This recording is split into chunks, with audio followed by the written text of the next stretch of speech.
Hey everybody, how's everybody doing out there today? Happy Friday! I saw a series of bats in there. He said this version of the song always makes me feel melancholy, bro.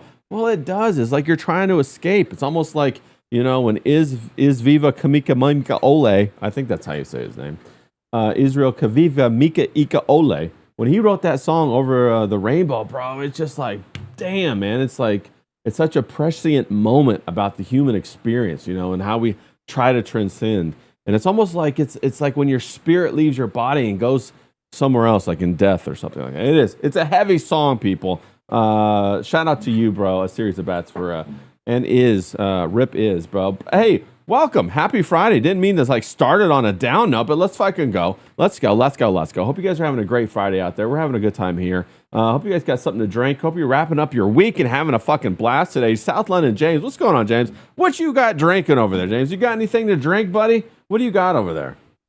I'm on my 10th beer today. I've got a Foster's. I've already had 9 green Foster's. And I've got a Foster's Shandy. Yeah, that's Australian for beer. Yeah, me and Liam. Oh, are going to have Foster's one day. I tried.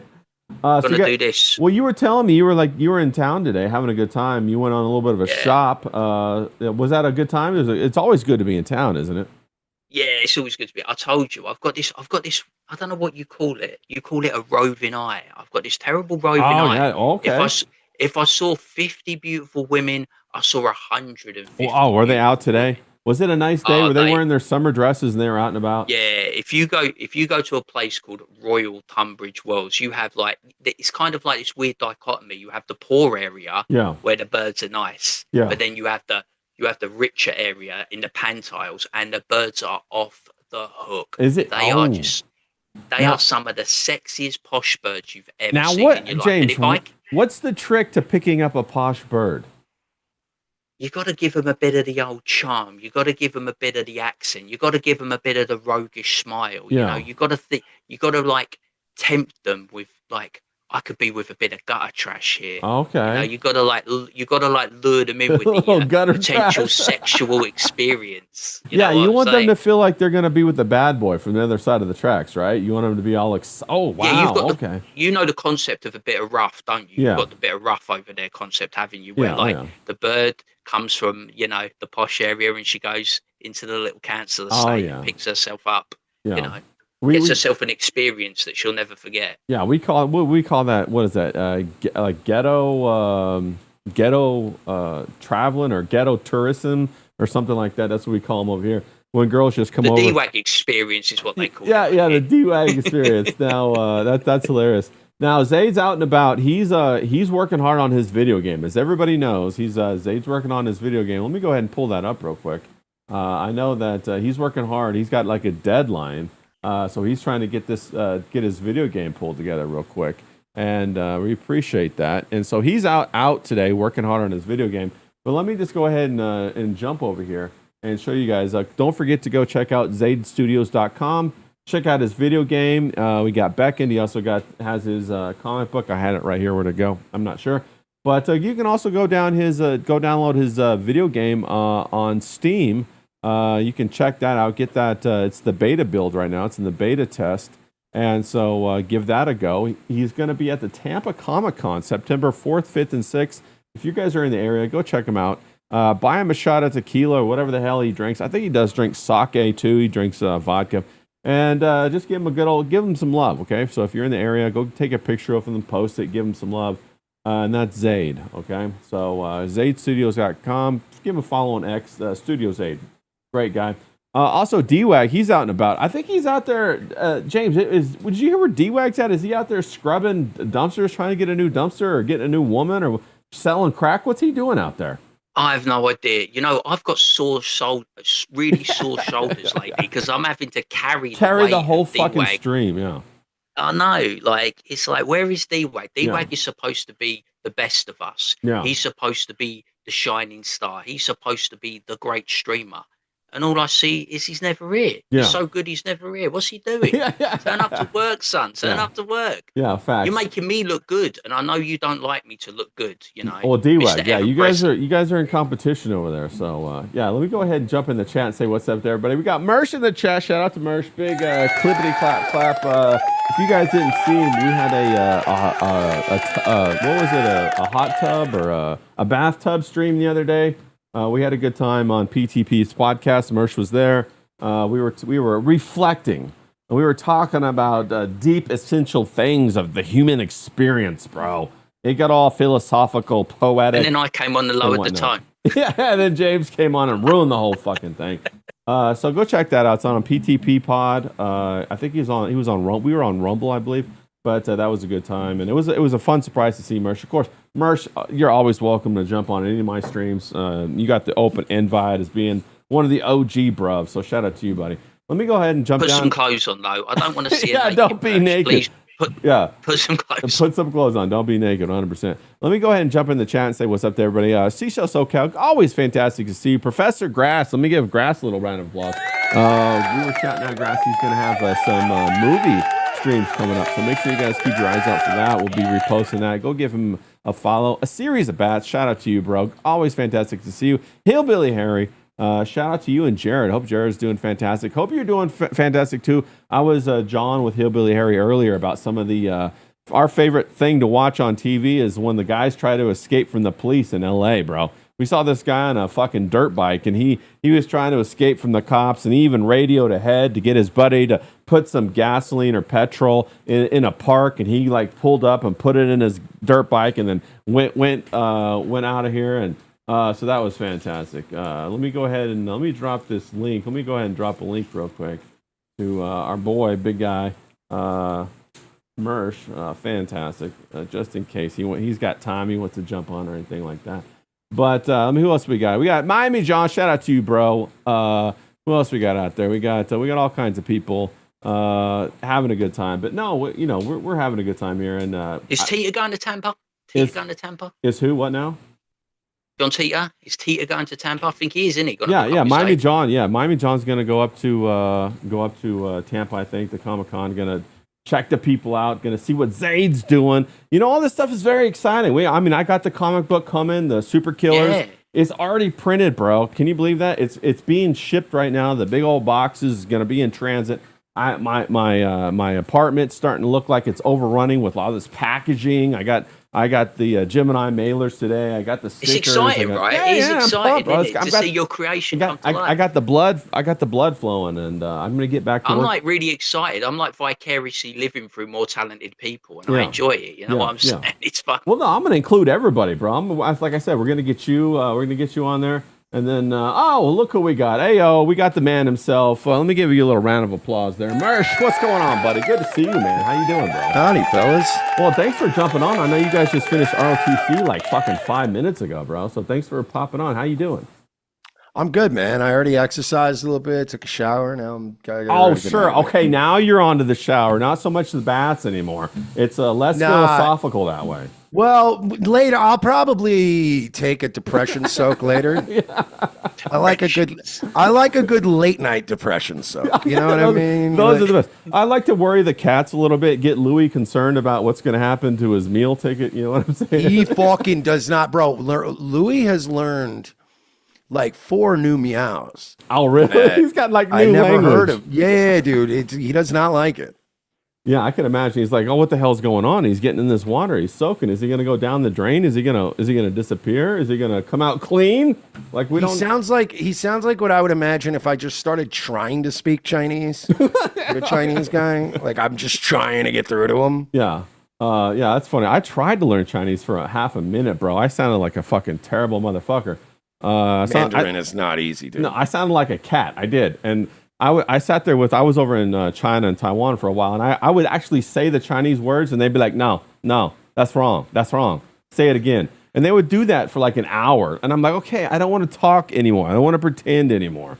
Can you just like order the shit for me, bro? Jesus Christ. Yeah, I mean, think about it. Ralph's been in Mexico for like 5 years. He hasn't learned one like bro. word of Spanish, How is he not fluent in like fucking Mexinese? You know, how is he not? Bro, I lived in Miami for 2 years and I picked up Spanish. It's not a lot of it, but enough. Yeah, you could go to a restaurant, you could order, you could ask for the bathroom, you could get a blowjob if you needed to, right? You know all that shit, all the essential that's a universal language. yeah. Facts, bro. Yeah, imagine if I lived there, I'd pick up a lot of Spanish as well. You just do this. You have to. Yeah, you just pull out the money and you do like, hey, right here, and you push the head down, down, and you say, hey, I don't want any salsa on the side. I just want the blowjob this time. No to go salsa. Yeah, no, but that's facts. He should know how to do it. You know, I mean, I'm in America. I learned how to speak English. I guess America's like the only one you don't have to learn English in, though, right? I mean, like, there's whole sections in Florida where they don't know. They only know Spanish. Same with California. Yeah, Florida's like that too. Get them certain parts of Miami, you're fucked. Yeah, but you know, they got the whole groups, and then we got even more balkanization up here in LA. We got more and more groups popping up in different parts of like LA and Southern California are starting to really kind of, you could tell what culture runs what area now. And I'm sure it's that way up in England too, James, with all the, you know, kebab stands and all that kind of stuff. Yeah, I hate foreigners so much. I just wish we could get rid of all of them. Yeah, James's favorite term for the Muslims that I love the most is letterboxes. When they wear the burqas and they look like a mailbox or a letterbox because they got that little... they look like a pillar box, a letterbox, fucking mailbox, whatever you want. It's fucking terrible. Yeah. You're going around town though. I was in town today and it's just so off-putting. You know what I mean? You see all these birds coming along, fucking, and all you can see is their fucking eyes. And I'm like, Jesus Christ. Yeah. You know, I wanted to ask you, Mersh, is there anything new going on in your life? Anything happening? You delivered that so dryly, I can't believe it. Someone's got a clip. We haven't caught up in a while. I'm just, you know, I know you're a pretty drama-free guy. You don't like the drama. I just want to. No, just the most cocked man on the internet right now. I know, bro. That's a lot of pressure for just being a human being. I mean, like, what the hell is going on with these people? You know, it is what it is. Look, I will say this, as there are still things being tweeted about me that are vicious as fuck. I find it very funny that the only person who's never revenged porn this person is the one getting all the shit. But bro, here we are. Bro, and it's that same thing happened with Scarlett, too. You're the only one that really tried to help her out. You like, you know, you're doing the back channels to try to get her. Remember when we all thought Matt Mead was the bad guy? Boy, were we wrong on that one or what, bro? It turns out she was just a psycho bitch, bro. And you were trying to help her out, and here she's like, it's all because of Mersh. So I was like, fuck, bro, what the hell's going on? You got some sort of brute or aqua de Gigio or some shit? Some kind of... I don't know, man. I can tell you this, buddy. There's so fucking much like that I could say, and you know, I'm not going to. It's at this point, well, you know what can I do? There's so many petty things I could do and say and get involved in this, and I'm not going to, man. At the end of the day, these are really fucking sick people, man. Well, I completely agree with you. I think you've definitely picked a better path because it's gonna bear your future better, bro. These other people get trapped in this shit. They anchor down into it, and they just kind of like fucking recycle into it. And that's what their whole brand becomes. I have miles of shit I could show. No, facts. No doubt about that. No doubt about that, bro. I'm not going to. Yeah, facts. But it's like when I tell you, you know, one of the fucking craziest, and I haven't talked about this on the air at all, so this is kind of like for, you know, a little exclusive. I'm not going to tell anybody. Don't worry. Okay, I'm going to keep my mouth shut. In the days leading up to the big meltdown, right? She knew something was coming, right? She knew something was coming. She knew that I was. Yeah, she knew that I was ready to fight. You know, when I tell you, it's crazy how much this chick in the last couple of days leading up to this was love bombing me like fucking crazy, dude. Yeah. When I tell you, like, the amount of messages constantly, I love you, I miss you, I love you, and I'm so sorry, and oh my God, I know I'm not, I want to get better, and I'm so sorry, I love you, like, it was like every hour, and I was like, all right. Yeah, she could feel it. She knew what was coming, bro. She was doing it again. And then I caught her So I called her out on it, and even right now, she's still just like leaking. Like she's only leaking the last things I ever said to her, which were obviously very not nice. Yeah. But again, I'm not gonna stoop to that fucking level, man, because it's not. It's just gonna make me look petty and spiteful and angry, and I'm already, whatever. I guess I'll take the fucking L here, man. It's an L that I'm just gonna have to live with. Well, and also I think it bodes well for your future relationships, man. Because like if you hold that stuff secret, you said this a long time ago. You said, hey, you know what? People, I had a girlfriend. They were very attractive. Of course, she would send me nudes. That makes one of us. No, you said that, bro. No, you said that back in your past, bro. And they would send you nudes, and your buddies would be like, "Oh, let me see those nudes," and you were like, "Nah, dog, that's kind of weird." I felt the same way. I never did that shit. That's like, yo, how can I trust the girl to send me more nudes? Is what I want, right? Yeah, it's crazy. Like it's when you see the psychology of like, oh, you want to destroy me? Okay, yeah, because I'm the bad guy. Yeah, it's very fucking odd. Yeah. Well, it's, I say it like this, and it took me a while to learn this. I had a whole bunch of situations that happened to me in my life that forced me to learn this, is that some people can't sit with accountability, so they have to devalue someone else to transfer it. And that's exactly what's going on here. We got a co-fire real quick from Julian the Tree Killer. Julian's a great guy. He just became a dad again for the second time. Shout out to Julian. He says Mersh is the most amicable guy in this entire odd saga. For 15. Shout out to you, Julian. Yeah, I completely agree. I was like, I see these people like just wanting to go in on you, and I'm like, bro, you guys are just revealing that you guys are evil people. Like, what the fuck, bro? It's insane. Can't believe it. Hard for me to even figure that out. So, yeah, shout out to Julian. I agree with you right there. Mersh is by far the most amicable. But Mersh, we don't have to talk about your business. I was just trying to touch base and see if anything had changed, anything new in your life. I mean, I honestly, I just found this out when literally I just I made the mistake of looking at, I looked at Gun Chat on Kiwi Farms, and I was like, bro, I tell you, she tweeted out something literally as you were like, anything new? I was just like, oh, really? Oh, yeah, a little bit. Oh, shit, man. Yeah, I think the only people having a worse week than you right now is Grand Theft Auto 6, bro, with their leaks, man. Like, what the hell is going on with that, dog? Who got betrayed worse this week, Mersh or Take-Two Interactive? Yeah, Take-Two download. I think it's like $3.5 billion right now off their stock, and they're still trying to figure out what they're going to do. And you think they're going to delay that game until 2028 now? What are your thoughts on that? I don't think that's a good idea. Yeah, I think they're going to try and delay it again. We got Frederick in the chat too on the stream. Shout out to you, Frederick. Good to see you, buddy. Hey, sorry I'm late. Oh no, you're doing great, buddy. Good to see you, man. No, I was just introducing the latest version of the iPhone, so here I am. Oh really? You do look a little Steve Jobs-ish, back from the dead, bro. Yeah, I don't get why anybody would betray Take-Two. Like, they're treating their employees so well. Why would anyone want to leak anything? Well, the thing I got to ask is, I've always known Indians to be very trustworthy people. So I'm shocked that they scammed Take-Two and leaked the information. What are your thoughts about that, Frederick? Well, I mean, Indians they're basically Canadians now. Or Canadians are Indians. That's right. Yeah. I don't know. It seems weird. First of all, I don't get that Take-Two would show so little about the most anticipated game ever. Like the anticipation, the hype is through the roof, and they're giving basically people nothing. So it's just like, it's as if they're the ones who are bringing about this leak, at least the conditions of the leak to be happening. And the leakers also launched a shitcoin, right? They've got this crypto coin called Crypto Leak or some shit. Cyber Leak. Yeah, don't buy that shit. You think it won't retain value? Shocker.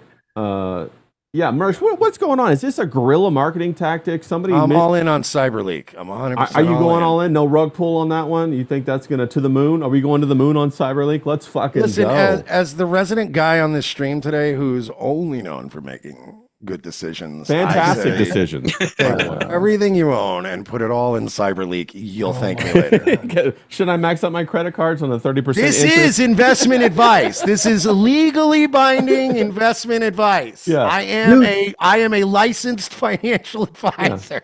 Yeah. Bitcoin jumped like $10,000 in a day this week. Oh, is Bitcoin responding well to the Take-Two crash? Is that what's going on here? No, I think the fact that Trump said he was going to buy some got everybody to try to front run him. I mean, what do you guys think about the fact that Trump is giving early access to his tweets, bro, for $100 and something thousand? I'm pretty sure that's fucking illegal. That's fucking crazy.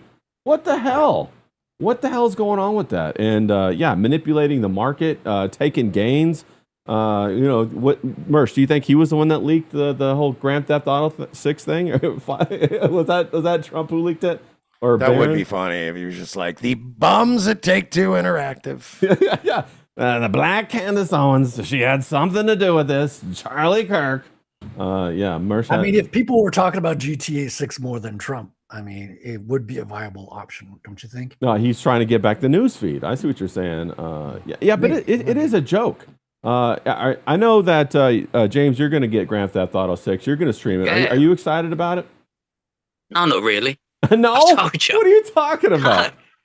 I don't like the whole Bonnie and Clyde aspect about it. I think the game's going to be like a bit dog shit, but I'm going to buy it. I'm going to play it. And I don't give a tuppenny fuck about these leaks one way or the other. Yeah. Because like I said, everyone's going to buy it. It's going to be the biggest game. No one really cares. Well, at least I don't. And I'm just going to crack on and get on with it, you know? Yeah, crack on. It already is It already is the biggest game with the pre-sales. Oh, yeah. It hit over $4 billion, bro, in pre-sales. Yeah. I disagree with James. I like the whole Bonnie and Clyde aspect. It's nice to see a video game about crime with a fucking heteronormative couple. Facts, bro. Spanish girl with a fat ass and a white dude in Florida. She got that ass, don't she? She got that ass. They got that right. No, we do know that. If you're robbing a bank with a bitch, you're fucking a bitch. You Stop better it. be. You think a bitch is going to commit a fucking federal felony with you, but she's not going to let you put it in? You got to remember that Rockstar has not revealed their pronouns yet, Mersh. Oh, wow. That's true. You think they gutted the gayness out of it? I remember they were talking about it. They're like, we're going to have the first male strip club. Well, I hate to break it to you, but Florida's pretty fucking gay. So as far as like, I'm tired of these fucking culture warriors being like, I don't want to see any gay shit in South Beach. Grow the fuck up. That's true. Then don't go to South Beach if you don't want to see gay shit and black ghetto people. Sorry, they're there. Calm down. Rockstar didn't make this shit up. You know what I mean? These mutants exist in Florida. I didn't say I was against gay shit. I like gay shit, all right? No, not you. Not you. Wait, James, you were saying you didn't like the Bonnie and James, Clyde. all of a sudden you're into gay shit? When did this happen, bro? Oh, I'm easily changeable, from day to day, One day I'm this, the next day I'm that, you know what I'm saying? Yeah. People are unbelievable, though. Like, I've seen so many of these fucking, like, Friday Night Tights people that are like, bro. There's too many black people and gays in this game about Florida. Yeah. First of all, it's a good thing there's blacks and gays because you can, like, run over them with your cars and shoot them up. Disavow. Allegedly, But to be fair, so all the original developers for this game have left Rockstar. Yes, they all left. And the new developers that have come in have gone through all this DEI training. They're all allies, allegedly, coming in with the training and stuff. So I have no high expectations that this game is not going to be based. They're not going to be taking pot shots. Okay, so you think the story's going to suck? Do you think the story's going to suck, Frederick? I don't think so. I think the story, from what I've heard, is a layover from the originals. It was already written and they're still going through it. What I think is going to be toned down. Okay. They're not going to be making fun of trans. They're not going to be going all the way as they used to. But I think we still might have a remnant of a good game from that. Now it depends on how they execute everything. Like even from GTA 4 to 5, GTA 5 took out a bunch of fun stuff that was in GTA 4. Now they added other things as well. So I think it's still a good game, but I think it's going to really depend on the gameplay and the story. Like we're going to have to wait and see what it's going to be. It's hard to predict these things. I think it's going to be decent. I don't think it's going to be horrible. Dude, there's so much money online with this. Bro, and they've got to be seeing all other woke failures that have crashed and destroyed companies. Yeah. Rockstar is not going to risk it just for fucking brownie points. Well, the other thing, Mersh, is that there's going to be a whole economy of streamers who are going to use this to make money for like 6, 9, 10, 12 months, bro. Years they're going to be playing. Yeah, they're going to be playing. The mods are going to come out. This is going to be like a fucking revenue generator for a whole, like the fucking YouTube, bro. It's going to be one of the biggest. You know, I just want to say, like, touching on the story part, I agree that if they stick to the fucking mechanics of what makes the game good, right? Hey, we're part of a gang. This guy killed one of our guys. We're gonna go throw him in a fucking trunk and drive him out somewhere. Like, as long as they stick to that shit, steal this car, go fucking blow up this building and fight these dudes. Like, just stick with that and don't make it all like, I don't know, gay. Yeah, I agree. I'm like, I was very pleased to see how fat that Latina's ass was, and like, God, that gave me hope, bro. In that sparkle black sequin miniskirt that she was wearing, I was like, damn, let's fucking go, bro. It looks fucking fire. I was very excited to see that. But you know, what would ruin it, Mersh? In your thoughts, what would ruin the game? Like, you know, I think the graphics are already there, right? Can they get any better? I mean, like, it's all going to be like, you know, 1 or 2% better. It's not going to be like how it used to be, where you're like, wow, look at this. Dude, have you seen the fucking videos? Like, the guy's carrying out a case of beer, and you could see the dew on the outside of the bottle. Right. We're at that level, right? But how much of that's going to translate to console and PC, and how many people are going to have to play it on fucking limited, and, you know. Yeah. We're not all getting the dew. What are you, a poor person? Go and buy a fucking PC, man. Oh, no. No, let me clarify. It'll run on my PC. Yeah. I meant for, you know, lesser than. It'll run on your PC a year from now, because it's going to be limited to PS5 when it comes out. No, it's already torrented out there, bro. The torrents are already out there for the build, the entire build. Yes, I have it. Serious? I have a tab with the torrent right now. I can pull it up in a second. As soon as I find the fucking tab, I have like 30 tabs open. But no, it's already torrented. To me for educational purposes. That's right, for research. That's right. The leaks guy, they said that he's already played the whole thing. He gave it a 9 out of 10 when he reviewed it. He said it's a good game. What was the whole thing, James, where he wanted them to apologize? What was that all about? What was the whole apology about? Do you know, James? What's this? I haven't heard about it. Yeah, the the guy who basically stole the game or hacked it or whatever. He wanted an apology from Rockstar for them ruining the whole video game environment and all that stuff. Are you aware of what that was all about? Yeah, that's the manifesto. No. Yeah, the manifesto. Yeah, Frederick, what was that all about? They're asking similar things from the Stop Killing Games movement. So basically just, you know, sensible stuff, but asking it from a point of view of a pirate, you know, who's leaking the game and stuff.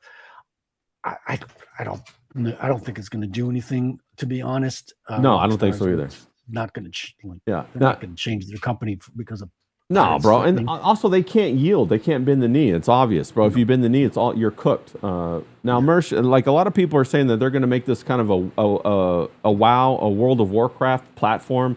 There's been a lot of leaks about the in-game currency and how they're going to make the online thing a whole thing like that. What are your thoughts about that, Mersh? Oh, yeah, they're going to be greedy as fuck, bro. They're going to squeeze every penny out of you marks as they can. Yeah.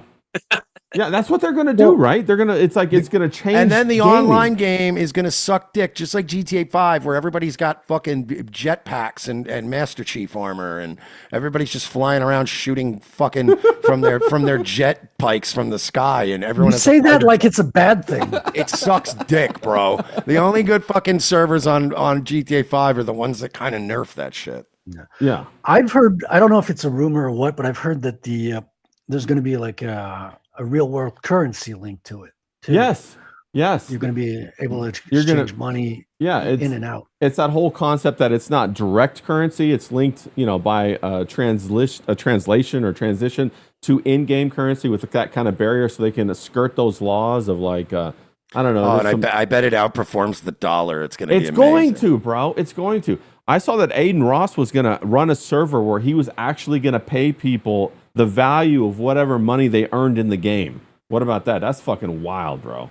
So if whatever job they did in game, like if they ran a pizza shop or whatever, he was going to pay them that money to make that happen. And they'll probably make millions doing it, bro. But this is going to be a big earner. No doubt about that. Let's see. Can you be a streamer in GTA 6 and earn real money from streaming in GTA 6? I bet you can. I bet it's going to be something like that. There's got to be a new wrinkle, right? Because everybody's doing the video game streaming thing. There's got to be another like Inception moment, where you go even one layer deeper. Dude, they were pretty good at like making fun of real life stuff. Like in GTA 5, they had the whole like Facebook parody, right? Life, whatever. They had their own like version of it. And so they're good at like taking whatever's trendy, whatever's hot, and just like turning it into a satire inside the game and using it as well. No, you're right. But their ability to do that now is what we're talking like, but kind of is what we know now will be a little hampered by current day acceptable thought. Like you go back and play GTA 3, bro, and you were driving around in the Faggio, and like there was all these little like ammunition was just like, we don't sell to homosexuals and communists and shit. It was fucking funny. It was great. Yeah. The best part was Rockstar was never making like any sort of an indictment on gay people. They were parodying our culture and like, the ammunition, no homosexuals and communists. That was the kind of commercial you probably could hear if you were driving through Huntsville, Alabama on the right day. You know what I mean? Like, it was funny. And now, like, they kind of have to go, we got to be careful. Because remember, our culture has turned into, even if you make a joke about ignorance, but people don't like the tone of the joke, they'll say that you're a racist. Look at Shane Gillis. Shane Gillis got in trouble and he wasn't even saying anything bad about Chinese people. He was literally saying, Chinatown sucks and has all these shitty tenements because they didn't like Chinese people back then. And they said, go stick all the chinks in there. And, they got crucified for it. Yeah. And it was like, Shane Gillis wasn't saying like, fuck Chinese people. He was saying, we didn't treat them very nicely. Right. No, and it's true. We didn't. And that's just normal history. It's like one of my rightfully so. Yeah, facts, bro. Yeah, one of my favorite shows, Hell on Wheels, bro. I watch that shit all the time just to remind me how bad the Chinese people were treated on the railroad. No, I've been watching Justified lately, so there's no Chinese people in there. Oh, goddamn. I've been rewatching that too, man. What a fucking show. Bro, okay, we got to have this out. Now, we were talking about this, Merch. I was Team Ava. Why are you Team Winona? Like, what's going on with that? How are you not with Ava? I don't know, man. That outlaw pussy gets old. I don't know. Winona's a good mom. You know what I mean? Okay. She's hotter, in my opinion. Okay. And to be honest, like, she does some fuck shit in the show, but it's like Raylan fucked that up with her. Well, you know what I mean? Like, we pick up on that show after a lot of problems in that marriage. And let's be honest, very clear from the Raylan-Winona dynamic, Raylan is kind of the problem. Yeah. Why? And why though? Why is he the problem? He like does he follow the job too much? I mean, he seems pretty laid back. If I looked like Timothy Oliphant and I could pull off a cowboy hat and I could shoot like him, are you kidding me, bro? I would be the worst. I would be the worst boyfriend husband. I wouldn't be world. in Kentucky. I can tell you that right now. Did you know Timothy Oliphant was a Vanderbilt? I don't know if anybody knew that, but he was actually a Vanderbilt. But you going to say something, James? Do you think I didn't cheat in this last relationship because I'm such a good fucking guy? Yes. Yeah, look, Mersh is right. Raylan's got restless dick syndrome. That's you know what I'm saying? It's not. So don't blame Winona. Well, I mean, like, bro. Okay, so we got these women all of a sudden out there killing their babies, and that's like their syndrome. Can Ben get restless dick syndrome? Can we get a hall pass for that? Maybe. You know what I'm saying? Women are killing kids. Can we at least fuck other bitches? Like, what the hell? Oh man. No. Women are fucking terrible, mate. They won't let us have a bit on the side. It's fucking terrible. You know what I mean? Sometimes, you just want to fuck a piece of ass. You know what I'm saying? It's like crazy. It's like, no, fact. Commitment's overrated. No. I'm like, you know what I mean? Fuck it. The other thing I was going to ask you too, Mersh, do you think the Walter Goggins thing, has that gotten out of control? Is Walter Goggins in too many places now? I mean, I loved him as Boyd Crowder. You said the brilliant thing, the brilliant line that everything he plays. I have a theory. I have this theory. Every Walton Goggins character now is you can find that character in a season of Justified. So it's like, when he was like the preacher guy, remember when he was doing that like in Righteous Gemstones? Yes. Yeah, that's just season 2 Boyd Crowder. Yeah, exactly. And then like And then like the Hateful Eight when he's like, I hate N-words, but that's just season 1, Boyd Crowder. Season 1 Justified, yeah. Vice Principals is season 4, Boyd Crowder, when he has the pea coat and he has the fucking the old timey stopwatch with the chain. That's right. That's Vice Principal. Like, so every character he plays now. The Ghoul is season 5, Boyd Crowder. Yeah, it's the truth, bro. And when I watch Walmart commercials, he's season 4 Boyd Crowder with the stopwatch, bro. Raylan Givens says, I live and breathe. Yeah, bro. That's why I use American Express. It's like, come on, man. Yeah, I'll see you, Walter, when he's chewing that carrot, talking to that guinea pig or whatever in that Walmart commercial. No, it's hilarious. That's you're dead on. After you said that, I was like watching all of the Walter Goggins. And I was like, bro, that's it. He fucking nailed it, bro. 100%. He was great in The Shield, though, wasn't he? He was fucking good in The Shield. Yeah. Oh, man, he's good in everything. I'm just saying that, like, you know, like when he just did Fallout, like that, in my opinion, that show fucking sucked terrible. I couldn't get through any of it, bro. And I was like, Walter, what are you doing? But then I was like, well, he's getting his paycheck, bro. You know, when he was... Well, he was the best part of the show, too. I actually enjoyed it. Oh, did you like Fallout? I did. I enjoyed it. All my friends hated it, so I get it. Like, most people didn't like it. There was a lot of things wrong with it, but he kind of, like, he lifted the show on his shoulders. He did. He carried the show. Yeah. And the woman who was playing the main lead as well, I thought she did a good job, too. But, yeah, they fucked up the lore, and I think... I didn't even watch season 2. Like, the last episode was so bad, and they fucked it up so much, that I was like, okay, I don't need to come back for season 2. Yeah. Yeah, I watched like 5 episodes of it, and I think I got Justified. Let me put that on, bro. I can't watch it. Did you ever watch the Fallout? Yeah, but don't watch City Primeval, the follow-up. Don't watch that shit. Sucks, fuck. Yeah. I didn't like it. Hey, let's get Raylan Givens, but like he's depressed. No, right? thanks. Yeah, exactly. What about the reboot for Justified? That didn't go over too well. That was a little bit rough to watch. Did anybody here watch the reboot? No. Where he went, Raylan Givens goes back to Miami. And they don't even have Boyd Crowder or fucking Dewey Crow. That's what he's talking about. City Primeval. That's right. Okay, yeah. He's in Detroit, not Miami. Oh, and that's what I'm saying. The whole show is like, hey, let's have Raylan Givens, but he's going through it. Like, no thanks. Like, I want Raylan Givens like cocky and like winning gunfights. Yeah. And, doing all the shit I'm not going through. I don't want to be depressed and then come home, turn on my fucking TV, and I'm like, oh, even Raylan Givens is having problems. Wait, I don't need that in my life. Wait, you going through something right now, Mersh? You know, the moral of the story is not to treat those birds like human beings. That's my advice to Mersh. Do you understand, though? Do you understand what it would feel like if I went and turned on a UFC press conference and they're like, hey, Sugar Sean O'Malley, how do you feel about your upcoming fight? And he's like, yeah, my girl just cheated on me with a wrestling podcaster. And I kind of think about killing myself more than I usually do. But no, I guess maybe I'll do okay as a as a plus 300. Yeah, right. Put your money on me. Yeah, I don't want to hear the episode 1 of Lanterns, if you ask me. Yeah, I want to hear that I'm in the best shape of my life. I'm a fucking killing machine, and you better watch out this Sunday. Yeah, right. Oh yeah, bro. And also, bro, can we stop hugging after all these fights? I don't want to see him fight to the death and then go and hug each other. Bro, I'm done with that shit. All right, dude. So especially the fucking Gina Carano fight, 7 seconds, and then they're hugging for like 3 minutes after they fought 7 seconds. No, bro, facts. I've lasted longer than that in the bedroom. Let's go. I have to tell you this story because it's fucking crazy. So again, this involves prior company. UFC was on one night, right? Wanted to go out to get something to eat. I go, hey, I really want to watch the UFC fight. She's like, yeah, we'll go to Buffalo Wild Wings. Perfect. All right. So we go there.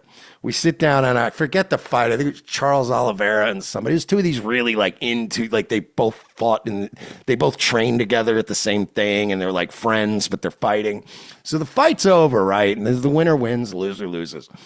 And they're both crouched on the mat. And they both like lean their heads in together like this at the end of the fight, right? And we're sitting there watching it, and I'm going, this isn't normally what they do. So she's like, this isn't what they do.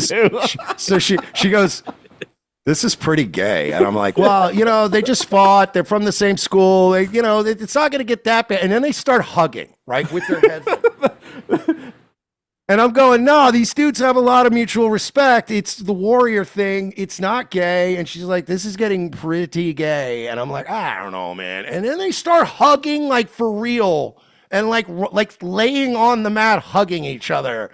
And I just remember looking at her and going, yeah, this is fucking gay. I can't even defend this. Yeah, then they lean in for the kiss and you're like, what the fuck is going on? I thought they were going to start blowing each other right there at the in the fucking arena. Bro, it's facts, bro. What has happened? They're just, post-fight blowing each other to release the tension. What are you talking about? That's masculine. I sat there passionately for like 2 minutes trying to explain how it ain't gay. And it just got gayer and gayer. And I was like, yeah, they might as well just fucking kiss each other at this point. Bro, but Tyson Fury did that, didn't he? His last fight, he fought in the fucking Philippines, didn't he, or Thailand in front of 1,000 people, and he was fighting his fat.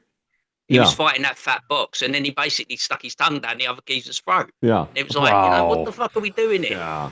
Yeah, we can't. Gypsies ain't what they used to be. The gypsies I know wouldn't do anything like that. I tell you, pikeys ain't what they used to be. Yeah, 100%, bro. I know you already, when you're grappling, when you're doing jujitsu, that's always already close combat. I don't need the strong embrace and then the lingering afterwards, bro. What the hell? I want you guys to come in there and try to kill each other. You remember the old days, like fucking Chuck Liddell, Iceman Liddell, bro? I mean, that's the kind of... Oh, I'm sorry. You mean my friend of the show, Chuck Liddell? Yeah, that's right. Multiple times. You guys are good buddies. And I actually have a story about Chuck Liddell as well. I've actually met him. I was called the N-word in front of Chuck Liddell. How many people have that story? That's pretty fire. Who called you the N-word? Let me guess. I think it starts with an Alex and ends with a Rosen, perhaps. Another friend. Mercy running around some pretty good in front of Chuck Liddell and the Undertaker. Called me an Irish N-word, as loud and I mean with the hard R. I'm just sitting there like, what the fuck? What did they do? Did they start laughing? If you're Irish, it makes sense. I get it. Yeah, right. What did they do? I refused to turn around and look at them. Okay. I didn't want to know how they reacted. I just know they were sitting right next to us, and he was like, "All right, you Irish N, I'm fucking out of here." And he goes to give me a hand. I'm like, "What the fuck?" Yeah. I love that man. Yeah, that guy, he's great. Chuck's great too, bro. I met up in San Luis Obispo.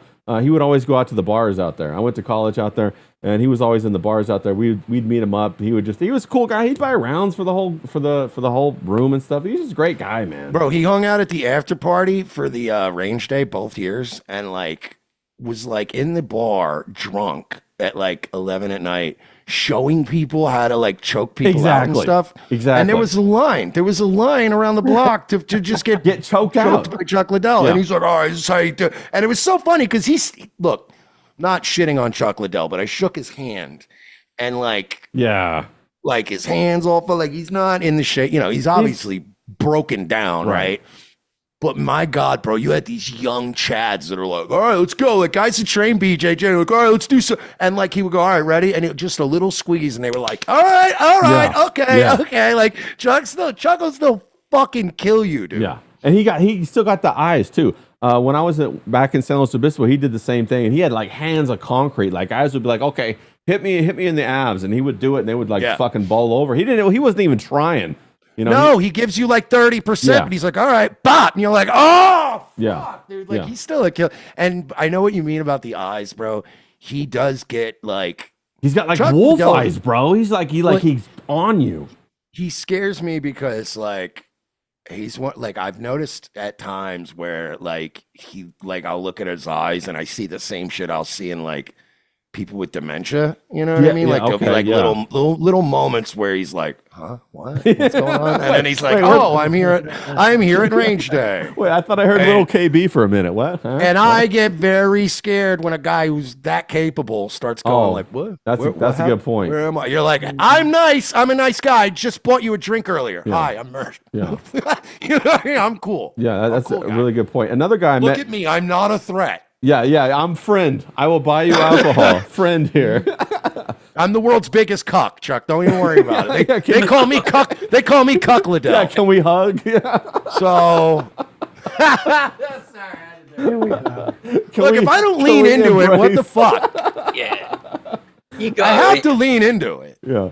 That's the only way to do it. That's the only way you can go. Yeah, you have to assert your dominance by embracing harder. You know what I'm saying? I got to fight from a bottom position for a while. Yeah, 100%. Use an MMA term. Yeah. I met also Dan Henderson. He was I used to live in Del Mar. That was a beast. Yeah, and we called him Del Mar Dan or Del Mar Dad or whatever. Bro, that guy was he was a rock too, and he could take his teeth out, and he would always do that joke and everything like that, bro. And but the nicest motherfucking guy. That's what I'm saying. Like, you're a nice guy out of the ring, but when you get in the ring, you got that killer motherfucking instinct. That's why I'm gambling on you. That's why I'm putting my money on you. It's there somewhere, but it's gonna be a little while, man. You know what I mean? I'm back in fight camp. I'm trying to turn it around. Well, but it's not like we're gambling on women's tennis or anything like that, Merce. Come on now. This is gonna be one of those things like in a fight league where I just feel like I got so devastated that I think that the league is gonna have to feed me a couple of bums. You know, on a couple of, like, I need to be on a couple of UFC fight nights, and they need to feed me a couple of Gerald Meerschaerts. Yeah. Just to get my record back up so people talk about me again. But right now, no, there's no killer instinct. I need a Meerschaert. I need a guy who's on his way out. Yeah. You need a couple of dolly ups to get the swag back. Yeah, like remember when Jake Hager tried to do MMA, the pro wrestling guy? He tried to do MMA, and because he's a big dude, and he was an NCAA champ. But he'd been in wrestling so long that they were like, yeah. So he went to PFL, and they started like the guys he was fighting looked like truck drivers. Like some of them looked like me. You know what I mean? Where you're like, where did they find this fucking bum? Yeah. And then he would just beat them, and he'd be like, yeah, I'm fucking 3-0 in MMA, and it's like, wow, they're feeding you bums. Yeah. That's what I need right now. I need somebody to feed me a couple of bums. Yeah, you don't need Rampage, bro. Don't give you Rampage. Did he go and do slap fight, Jake Hager? Yes, he did, and he got knocked the fuck out. Yeah, he got fucking spun. He got knocked out. He got put into space. I love that. When you see their fucking eye and nose go completely on the other side of the Yeah, we got Hillbilly Harry in the chat. He says he met Tito Ortiz once. He's down in Newport. He's a nice guy. Yeah, I met Tito one time before. He's super nice guy, bro. Huntington Beach. He got fucked up by Lee Murray in a street fight. Yeah. Now, Lee Murray is a South London gangster. He done the Tunbridge Wells robbery, and he's in a Moroccan jail. He's been in jail for 25 years, right? And he mouthed off to Lee Murray, and Lee Murray fucked him. Wow. Absolutely fucked him in a street fight. Well, who was that? Wasn't it Jenna Jameson who Tito hooked up with, bro? I think he got it pretty bad too, Mersh, bro. She went fucking crazy, and he had twins with her or something like that, didn't he? I think that's what he did. Yeah. Oh, the Tito Jenna Jameson story. You want to hear some interesting shit, man? This is why I fucking hate that piece of shit. Okay, so which one, Jenna or Tito? Both of them, but mostly I respect Tito because he actually manned up and raised his fucking children. So here's what I don't like about Jenna Jameson. She's one of these right-wing grifters that got on the Trump train, and she got on the QAnon shit, and she started grifting because she's an old fucking wrinkled up cunt and nobody wants to see it anymore. So she had to pivot into something else. She pivoted into this whole Operation Underground Railroad, whoever that former Navy SEAL grifter was, all that child trafficking grift, QAnon shit. And I mean, this woman would spend all day junkied out of her fucking mind, tweeting #SaveOurChildren. And she eventually blocked me because I would always reply with a clip of Tito Ortiz where he's doing an interview, and it was recent. And he's like, yeah, Jenna has not seen our kids in like 7 years. And I'm not blocking her. I'm not stopping it. I am allowing them, like I'm giving the mother I have custody, but she is free to be in this kid's lives all she wants. And she just won't. And she's pilled out and she just doesn't see her kids. So I used to always reply to her like, why don't you save your own children? Why don't you call your children? Why don't you be a mother to your children? So I don't like that. I don't like that grift. I don't like a fucking cunt who's a bad mother, an absentee mother, grifting money off of saving the children. Like, what about your kids? Yeah, no, fucking kids are with a goddamn brain dead CTE moron. Bro. But he stepped up. He stepped up and was a father. Bro, facts. Speaking of CTE, like I met Junior Seau one time too, and he was like the same way. He was gone. He was like fucking out to lunch, and that was terrible. So I know how dangerous. I mean, not personally, but these are big men, bro. You don't realize how big and how strong these guys are until you stand next to them and realize how small you are. And I'm not like a small guy by any means, but I'm not like one of these big, fucking NFL or like, athlete guys who are like on another level. So if they get a little bit of CTE, it's like a nuclear weapon being put in the hand of like fucking somebody with like cotton candy for brains. It's fucking dangerous. Shit, it's 7:00, man. I gotta pop off bro, here. Thanks for jumping on. You get the hell out of here, bro. Something to eat. Yeah, I know that. Are you gonna be doing anything interesting later? Anything like that? Anything crazy coming up? I don't know. I mean, I don't know how fucking interesting it's gonna be, but I'll be there. All right, fantastic. Well, we'll be there watching, bro. Take it easy, pal. We appreciate you. Thanks for popping on, buddy. Go get some wings or something. Go take that bath. Worry Louie a little bit. Let's get it going. Later, boys. All right, later, Tiger. You need to get that mood music, don't you? You get the mood music, and then you get the fragrance. You know, when you're having your bath, you get the bath salts. No, you got to do the whole thing. It's like this whole big thing. You know what I mean? This is the thing, right? With us men, we're very masculine. You know what I mean? We treat our women appallingly, which I like. But we sometimes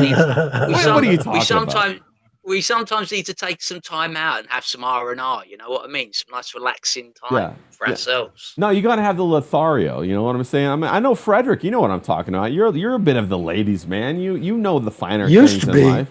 What do you mean used to be? What are you talking about?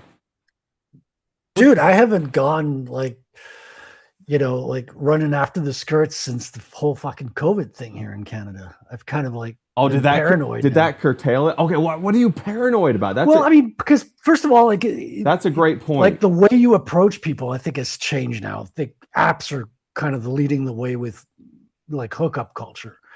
And there's not as many events, like there's not as many parties, there's not as many, a lot of the clubs, the fun clubs have all closed down here. Yeah. And so there's a couple of spots open, but it's not what it used to be.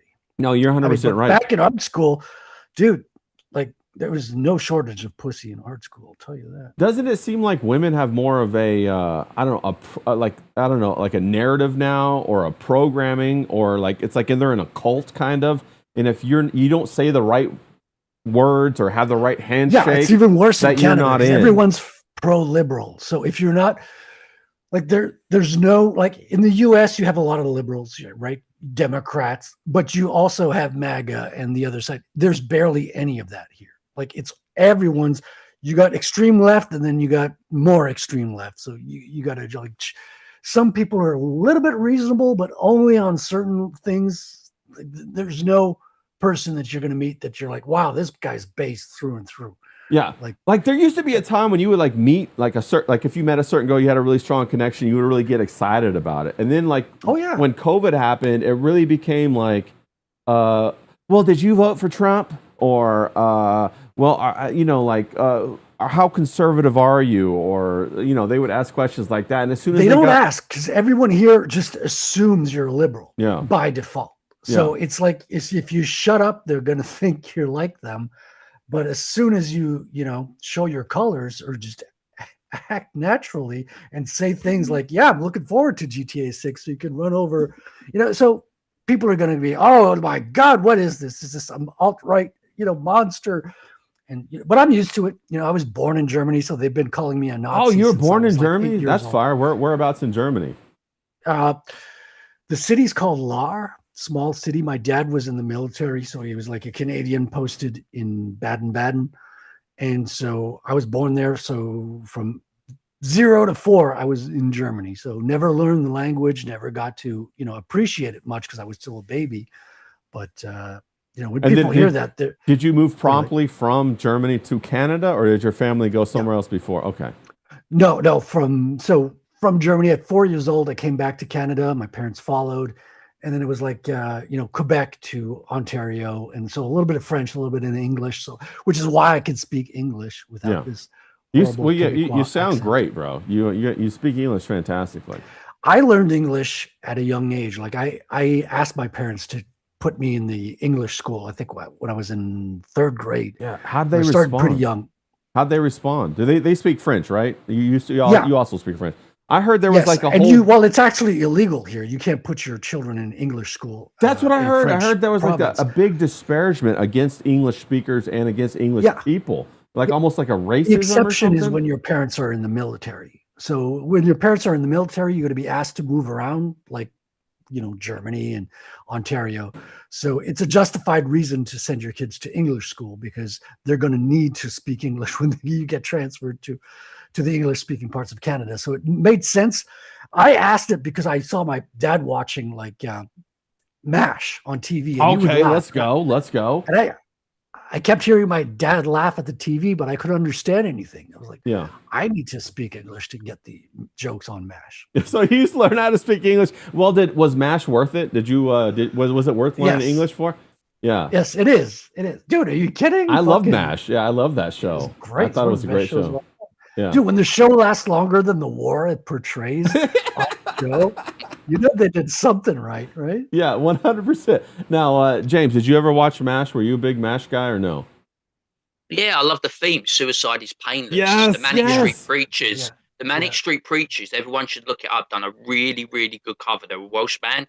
Suicide is Painless is such an iconic theme tune. And like Freddie said, it lasted for such a long time, and I think the last episode got record ratings? It was the like record. 30 million or something? The biggest watched final finale ever, I think. It might still hold that. Maybe Friends broke that. I'm not sure. Or Seinfeld. I don't know. You could not show that show to Gen Z. No. Like, in MASH, dressing like a woman is like a mental illness. Oh, that's fantastic. Which is why that was Klinger. So fantastic, bro. Klinger was trying to get kicked out of the military by dressing like a woman. So good, bro. Like, wow, what would people think of that today? Well, and the other thing too is like James said, the theme song. Now in the movie, the original movie, they played the theme song with the words, but in the television series, they didn't have the words. So if you never watched the movie, you didn't know that they were singing about suicide, which is fucking wild, bro. I learned the lyrics when I was like in my 20s or something. Like, yeah, did it freak you out? Were you like, what a minute, wait a minute?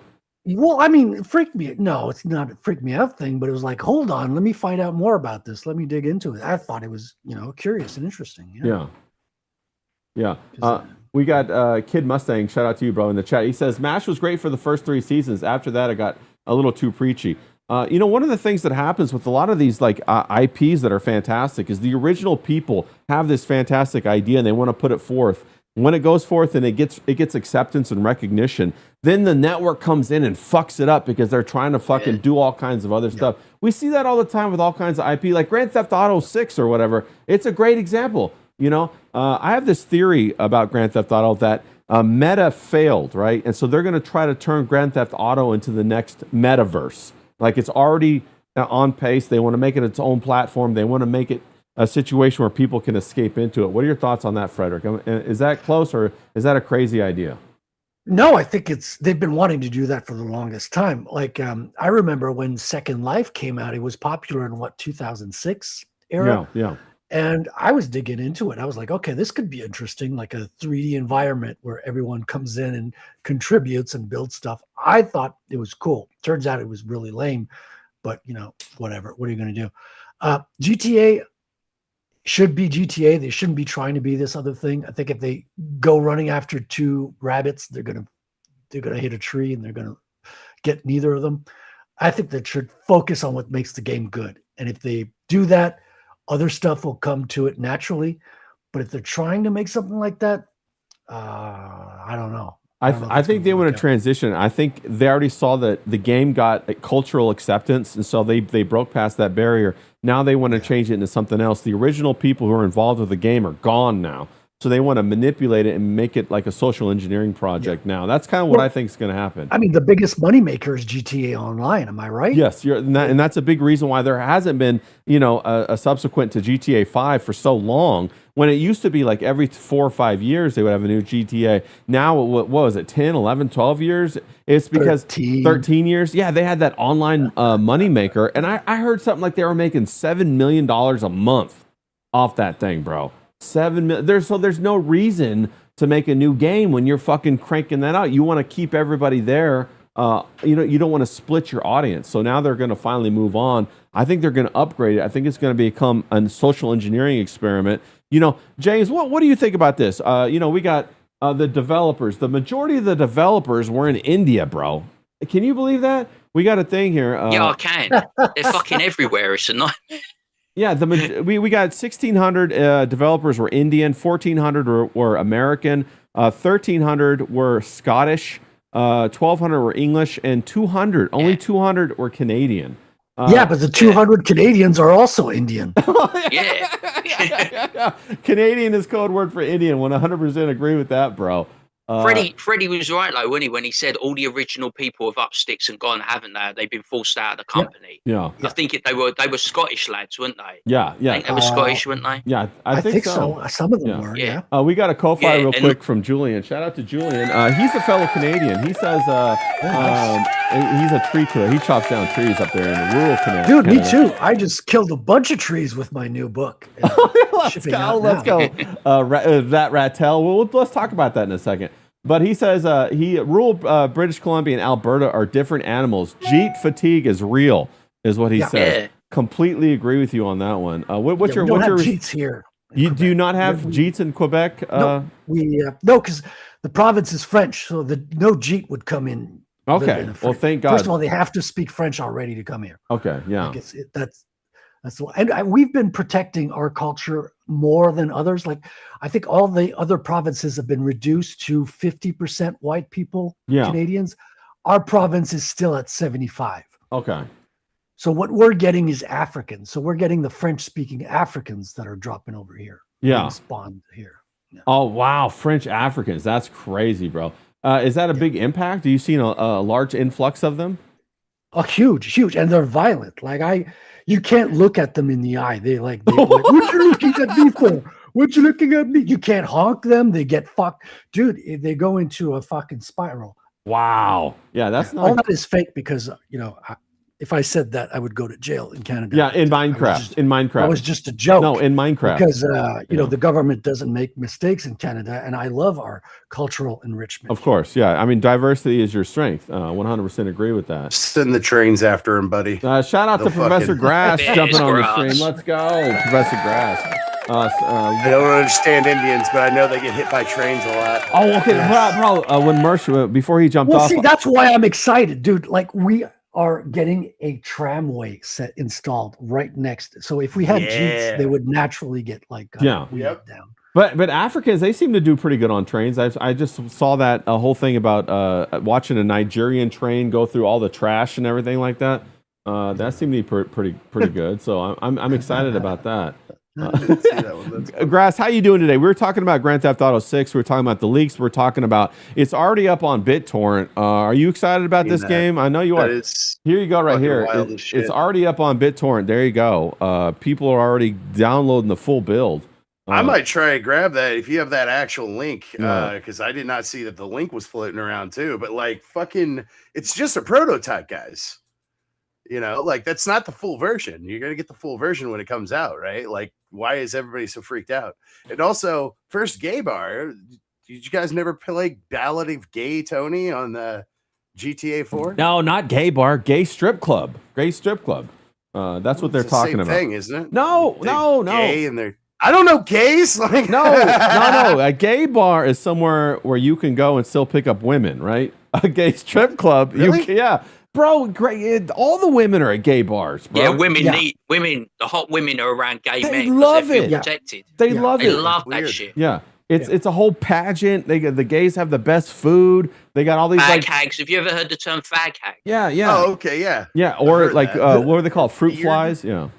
Especially the hot women, because the hot women get hit on all the time. Yeah. In the streets, in bars, so when they hit the gay bar, they relax. They relax. So they take their boyfriends to the gay club. Yeah. And it's their boyfriends that get hit on and they think it's hilarious. Exactly. I've gone there with 4 or 5 women and I never pay for a drink the entire night because other guys buy me drinks the whole time. And I'm like, thanks, bro. I appreciate you. You can just go to a gay bar, get free drinks, and leave and not get butt raped. Yes. I also but I did have my ass. Well, you got to watch your drinks there. Yeah, that's true. That's true. Professor Grass. If they taste funny, they'll be you got to watch out for that. Yeah, if you taste something. I'm still drinking it. I'm not wasting a drop. I don't care.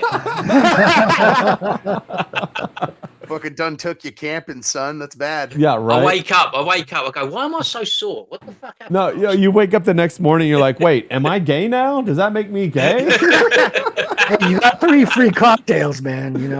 Out of it. No, 100%. No, but I at the gay bars that I've gone to quite a few in West Hollywood. That's that's our gay area in LA. Everybody knows about it. And I've had quite a few drinks bought for me. I had my ass grabbed a couple times. But you can always take your women there and they'll be fine. Well, if you take them to other bars, like they're always like, that guy brushed against me. And then you're like, oh my God, calm down for a minute, bro. I have a boyfriend, and you just like wanted to ask where the restroom was. Yeah.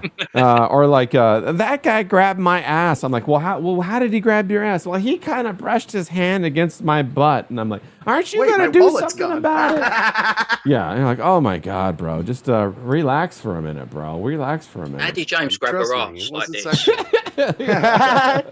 You just have to put your beanie down over your eyes and be like, I'm blind. This is how we tell, people apart. Exactly. I know you now because of your tits. Yeah, bro. and also they have some very, very attractive women. But the other thing too is like one of the things that I didn't know about gay bars, but I quickly learned is any drug you want is out in public in a gay bar, bro. You want cocaine? It's on display, and they're like, "Hey, come on over. We got some extra lines, bro. Go in a straight bar, and you tell me if you ever see that shit."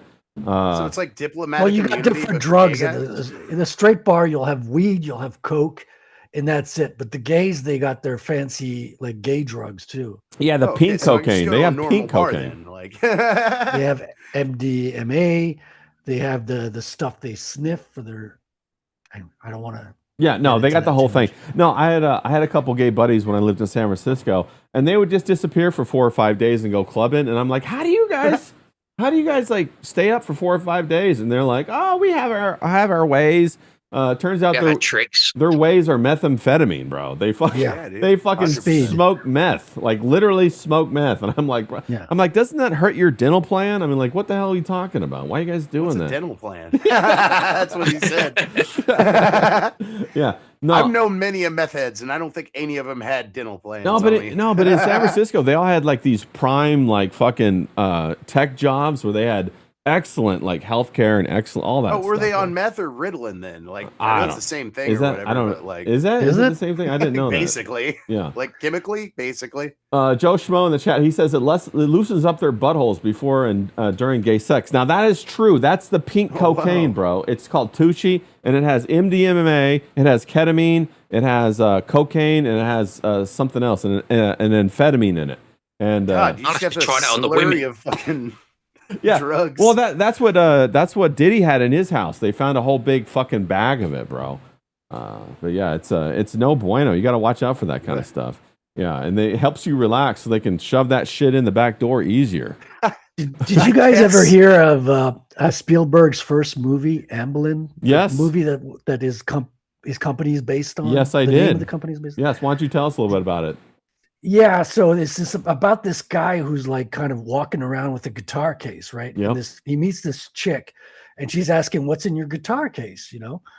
And he doesn't want to say. And then at one point, he goes off. I don't know, if swimming or some shit, and she goes in the ocean. Case, he goes in the ocean. Yeah, and so she's going through his case, and she sees like a bottle of pills and a couple of books, or at least one book. And you're not the movie doesn't tell you, but if you research, it's one of those gay drugs that men take to, in preparation for that shit. And even the book is a reference to a gay sci-fi author and shit. So he was like low key sending signals. And once he was showing this movie, that's when Spielberg started getting a lot of funding. After he showed that movie, I think he got like his first really big motion picture. Oh wow! Yeah, and that's also fucking nuts. And also, I think wasn't Amblin like an anagram from Nambla or something like that? Amblin means something. I forgot what I used to. I was know curious to say it kind of sounds like Nambla. Yeah. Like that's fucking nutso, dude. Yeah, but it's something like that. And like I mean, you could find it online. Like it's a short film, I believe. Yeah, like it's 20-minute film or something like that. Yeah. Well, then he also had that that whole big thing with what's her name on the on that set of that one movie, the little tiny girl that was a blonde girl that just disappeared or died of sepsis or something all of a sudden or whatever. Yeah, her intestines were pierced. Yeah, in her colon. Yeah, and the story in Poltergeist, it's very subtle, but there's a man who goes to her room, and it's insinuated that in the movie I'm talking, it's insinuated that she gets abused, and he comes down like adjusting his pants when he comes down from the room, and he's friends with the mother and everything, and that happens right before she gets possessed. Yeah, which is an interesting tidbit that it's not obvious. You kind of have to be looking for these things when watching the movie to get them. Well, they put that stuff all throughout all of these movies, and also they look for people like Steven Spielberg who understand how to create these plausible deniabilities so that when the majority of people look at it, they see the exoteric version, and then the people in the know see the esoteric version. And it's really a movie written in 2 languages. Yeah, you can say it's like that excuse me. There's a psychological effect when you say don't think of a black cat. Right. And so the only thing you can do is think of a black cat, right? Yeah. And I always think back to when we were in high school and there's the police came over and says, okay, don't do drugs. Here's the list of all the drugs. Here are all the samples. Here are all their street names. And I'm like, was the whole anti-drug program just a thinly veiled reverse psychology promotion? Yeah. Getting the kids on drugs? Yeah. The CIA program that it was based on, DARE at least, they said that the studies came out that it was 95% more likely that the kids would do drugs later. And then they were like, well, we're just going to do it anyway. We already got the funding. Yeah. And when you show the program to the parents, they're all like, oh, it's wonderful. They're coming to tell my kid, don't do drugs. Yeah. And they're not aware of the psychological effects. It goes completely under the radar. You 100%. would tell them and they would deny it's a thing and you'd look ridiculous. But anyone who understands the subtle mechanisms of the mind knows that smarter people have ill intent and they're going to use that against you. Yeah. No, you're 100% right. And it's like On the John says it's the Twilight language stuff. And there's this is huge. And I don't know, hopefully more people start to learn about this, but this is all about human psychology. And some people have researched it and know how to exploit little glitches in human psychology. And that's kind of what we're talking about right here. But, that's exactly what magic is the exploitation of the human psychology in order to create an outcome that you can coerce without somebody knowing that's exactly what you're doing. That's what Steven Spielberg does. He becomes this big beloved guy. And in underlying all of it, he has this weird messaging. Same thing with Eyes Wide Shut. Another great example of it. You got Stanley Kubrick and all his films. Great example of it. And if you start pulling at these threads, you start to see more and more of this kind of stuff. And it really becomes surprising about how much of our culture is intertwined with all of this. It gets a little scary, but then you kind of have to pull back and start speaking French and trying to get some some of that maple syrup on your pancakes and kind of have a nice day. You know what I'm saying? I don't know how you got to that, but I like your conclusion. No, my segue there was trying to get over to your Rattel. I want to talk a little bit about your comic. Yes. Dude, I just sold a copy of my comic to my landlord, so the rent's fantastic. Gonna be less this month. No, I just have to start putting out comics every month, and I'd have permanent rent decrease if I could do that. Oh, is he gonna lower your rent because you sold him such a good comic and he's gonna like it? It's also he said, okay, instead of paying me for the comic, he's like, I just pay me less in the rent, and Is that what he really did? You got to be kidding me. Is he really did that? I got the best landlord in the world, dude. First of all, he's only got 2 tenants, and he lives in the ground floor, so dude, the guy works at a he's an opera singer. Okay. And he even got me in one of the operas here locally. I was an extra in one of the American Indian stories here. Yeah. A while back. But yeah, no, I have the best landlord.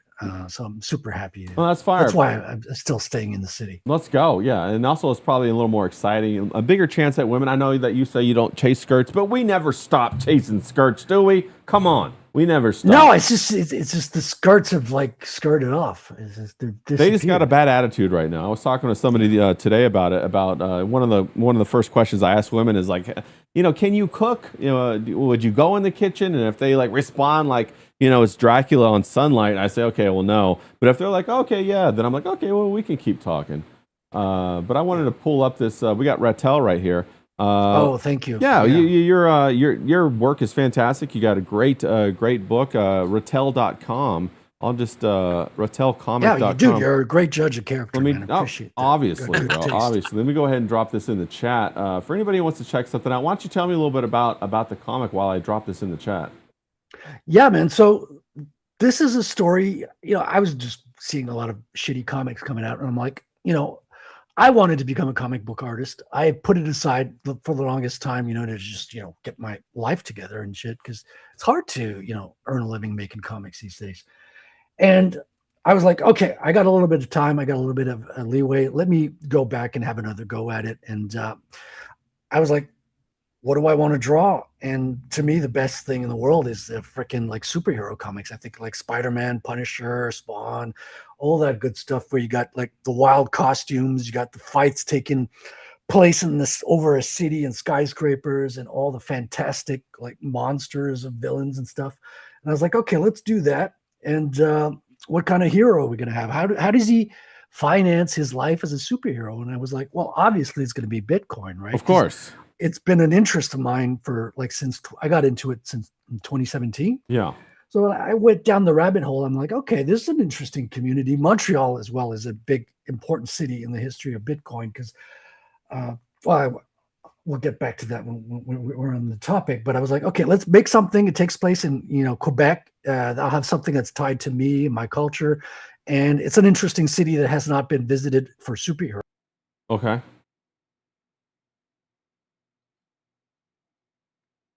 Yes.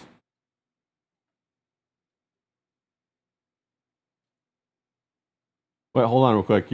I dropped out your audio. I got to fix the audio real quick. It had that little glitch. It happens every once in a while, people. Calm down. I got it right now. Sorry to, I got that going right now. I just kind of messed it up real quick. But you should be back right now. Okay, you're back. Can you hear me? Yeah, you're back now. All right. The glitch will de-glitch in like 2 seconds. So there we go. Yeah. So this basically, I'm looking for your link where I can direct the Fund My. Are you still on Fund My Comic or no? You can't buy it right Okay, now. You can't buy it right now. Okay, that's why I couldn't find the link. Right. The crowdfunding is closed, okay. And people are going to get their copies. I mean, I think they're starting to ship as we speak. Fantastic. I paid Critical Blast for the shipping 4 days ago. Oh, wonderful. So they're shipping probably this week and next week, so people will have it within that span. So I'm super excited to see people's feedback for it. Well, it's awesome because you also have Ross the Red who colored some of it. Did he? That's right. You had him as a guest. Yeah. Did he color your sequentials or what the major parts of the cover? The sequentials. He did one of the covers. He did the Akira cover. He did all the sequentials, and he also did some contributions beyond just a basic colorist too. Yeah. I got a couple of characters in the story that are called the Tiger Twins, right? They're basically two twins that are coming from Japan. They're expert at hunting mythical beasts and things like that. And they're hired to track down this woman who's a psychic spy. And she can outmaneuver anybody because she's got mental powers. So the villain is like, okay, I need these two specialized trackers to track her down. And Ross was like, you know what? I just took initiative, and instead of coloring their skin yellow because they're Asian, I colored them gold because your comic's about Bitcoin. So the bad guy, I gave him a green suit to represent the dollar. These guys have got a gold suit. I'm like, that wasn't in the instructions at all. And I was like, that's an awesome take, man. I'm taking that, and we're keeping that as a. So he made some contributions beyond just being a colorist. He's a great guy. I've talked to him. I got him working on a couple things for me too. Very based too. Yeah, and I didn't even know you guys are working together. Then he's like, "Hey, I work with Frederick. Do you know him?" I'm like, yeah, bro, I know Frederick's my guy, bro. I fucking love Frederick. So that was very cool. Okay. Colorists, inkers, pencilers, whatever. I take a note of all the talent I see come across on Twitter. Yes. And I have a file that I keep it under. Yeah. And I went to Ross's page and it said Node Runner. And I'm like, you're kidding me, right? Yeah. This guy's which is a term for someone who runs the Bitcoin program. Yeah. He's, contributing to the network. I said, if this guy's a Bitcoiner, I could probably bring him on my team. And messaged him a couple of times. I was like, hey, man, I've got this comic. I'm wondering if you'd be interested in it. And he's like, what's it about? It's like, well, this character, a superhero. He's running on Bitcoin. It's like, yeah, man, count me in. This is my rate. Let's make it happen. And then he did the whole book, and I'm planning on bringing him on for the second issue as well. He did such a good job. Very colorful, man. I love it. I love his colors. It's very much like what something like Joe Madureira would use. Joe Mads. Joe Mad, yeah. Yeah, and I love that kind of coloring. And that's what I saw him color some Battle Chaser stuff, some other. Yeah, he's a big fan of Joe Mad. Yeah, he's trying to get on, but I guess so. Dude, the weirdest thing happened to me with Joe Mad had Battle Chasers, right? Yeah. I was like, I stopped reading American comics, in the 90s. Yeah. And I bought an issue of Battle Chasers right before I quit comics. And I stopped reading comics for like freaking 30 years or something. And I come back to it and I go to my local comic shop and another issue of Battle Chasers comes out. And it's like the next one in line. I'm like, what happened? That's awesome. It's like Joe Mad stopped working on Battle Chasers as long as I was staying away from comics. And it blew my mind. It's like, how is this the next issue? I've been away from comics for 30 years. It was the weirdest fucking thing. Did you buy it? Of course. Yes, I got let's it. go. Yeah. I had a similar experience with comic books. Now, people might be wondering, like, why is comic books so important? Well, comic books is one of the foundational components of entertainment, which is basically social programming. Okay.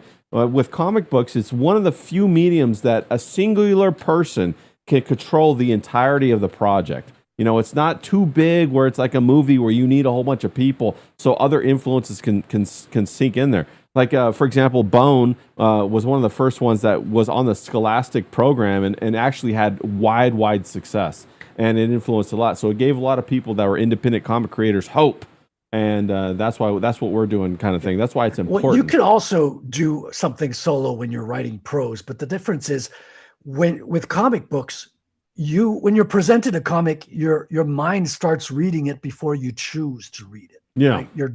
You're decoded because it's a visual language. You can't decide not to interpret a visual image that's in front of you. Yeah. Whereas prose, you have to. Okay, I'm going to start reading this and get into the story. Comics have an incredible power of attraction and connection. I mean, the CIA used to use comics as propaganda in the Vietnam War because it was so effective. Well, you go back even further than that, World War II, bro. Marvel, Disney, they were creating cartoons. They were creating comics. Comics were shipped overseas with the packs for the soldiers and stuff like that. That's why there was a big boom in comics after World War II when people came back because they were already kind of indoctrinated to it. Also, signs and symbols rule the world. That is the foundational language of everything. Even beyond when you say that you are, you can read. What's that word? When you say, I forget what the word is. When it means you can read, you're mastered by the word. You cannot not read a word if you see it. Like after you learn how to read, it just slips. The word that I'm trying to find slips my mind at this moment, as it does when you're streaming, right? Because you're doing like 4 or 5 things at the same time when you're trying to figure this stuff out. But no, the signs and symbols rule the world. So it's a very powerful medium that can be controlled by 1 or maybe 2 people. Like maybe you have a writer and an artist, or maybe you're a writer and an artist yourself. You have a colorist, but you could control that and create a very succinct message to inject into society. That's why it's so important. I have a colorist who makes my collars too. Yeah, well, I say the same word for everything. So, that's how I do it. A colorist, a collar. You got the color. You got the collar. 100%, bro. You can do everything. Like we got Art Hyde in the chat. They say that Bosch Fossen does pencils, inks, colors, writing, lettering. He believes you have to do it all yourself to ensure that you present the vision that's 100% what you intend. And that's true. You can. And through comics, you can do that. Like you can't do that in any other medium. You can't do it in music. You can't do it, you say you could do it in prose. That's true, but who's going to read the prose? Nobody, bro. Nobody. When's the last time you heard people talking about Leaves of Grass? By Henry David Thoreau. Or no, who was it? Who wrote Leaves of Grass? Was that Thoreau? I can't remember. Or Walden? No, that was Walden. But anyway, but you know what I'm talking about. James, what are your thoughts on this? I know we kind of left you a little bit behind in that conversation talking about comics. You know me, I love comic books. I'm the biggest fan of comic books and the medium. You know, good luck to Frederick. Good luck to Freddie. Thank you. Hope his comic book does really well. I hope he continues to have the career that he wants. Same with Ray. Same with everyone who's out there striving. I admire people that put themselves out there. You know, they do all the work. You know, it's a hard graft, isn't it? We've seen this, and it's like I just saw a notice that Vito, you know, biggest problem in the universe is coming on, and there's obviously a right way to do it, and there's a wrong way to do it. And we had in the chat earlier, didn't we? Someone who's still waiting. Dropped $1,000, I think, didn't he? That was Julian. He dropped $800. Julian, Julian, the tree surgeon. He dropped $1,000, and he's still waiting for his comic book. And Ray's managed to get his out, along with Clipper and Johnny Rocket, and it's going to get into your hands. And Vito's still fumbling the ball. So there's people to admire and trust, and then some other people you got to be a little bit skeptical with, you know, because they don't come through. Yeah, and on a bit of a more philosophical tangent, Frederick, I do believe that there is this idea that when you project something out into the world, it becomes tangible. And you have to, for it to become tangible first, you have to project it. And like, you know, if you believe in, you know, the kind of, you know, thought that the world is like, you know, just you know, an environment that we're all living in. It's not real. I forget the word again, bro. That just happened to me. I'm trying to delay so I can remember the word. But you know what that theory is? When everybody thinks it's like we're living in a video game.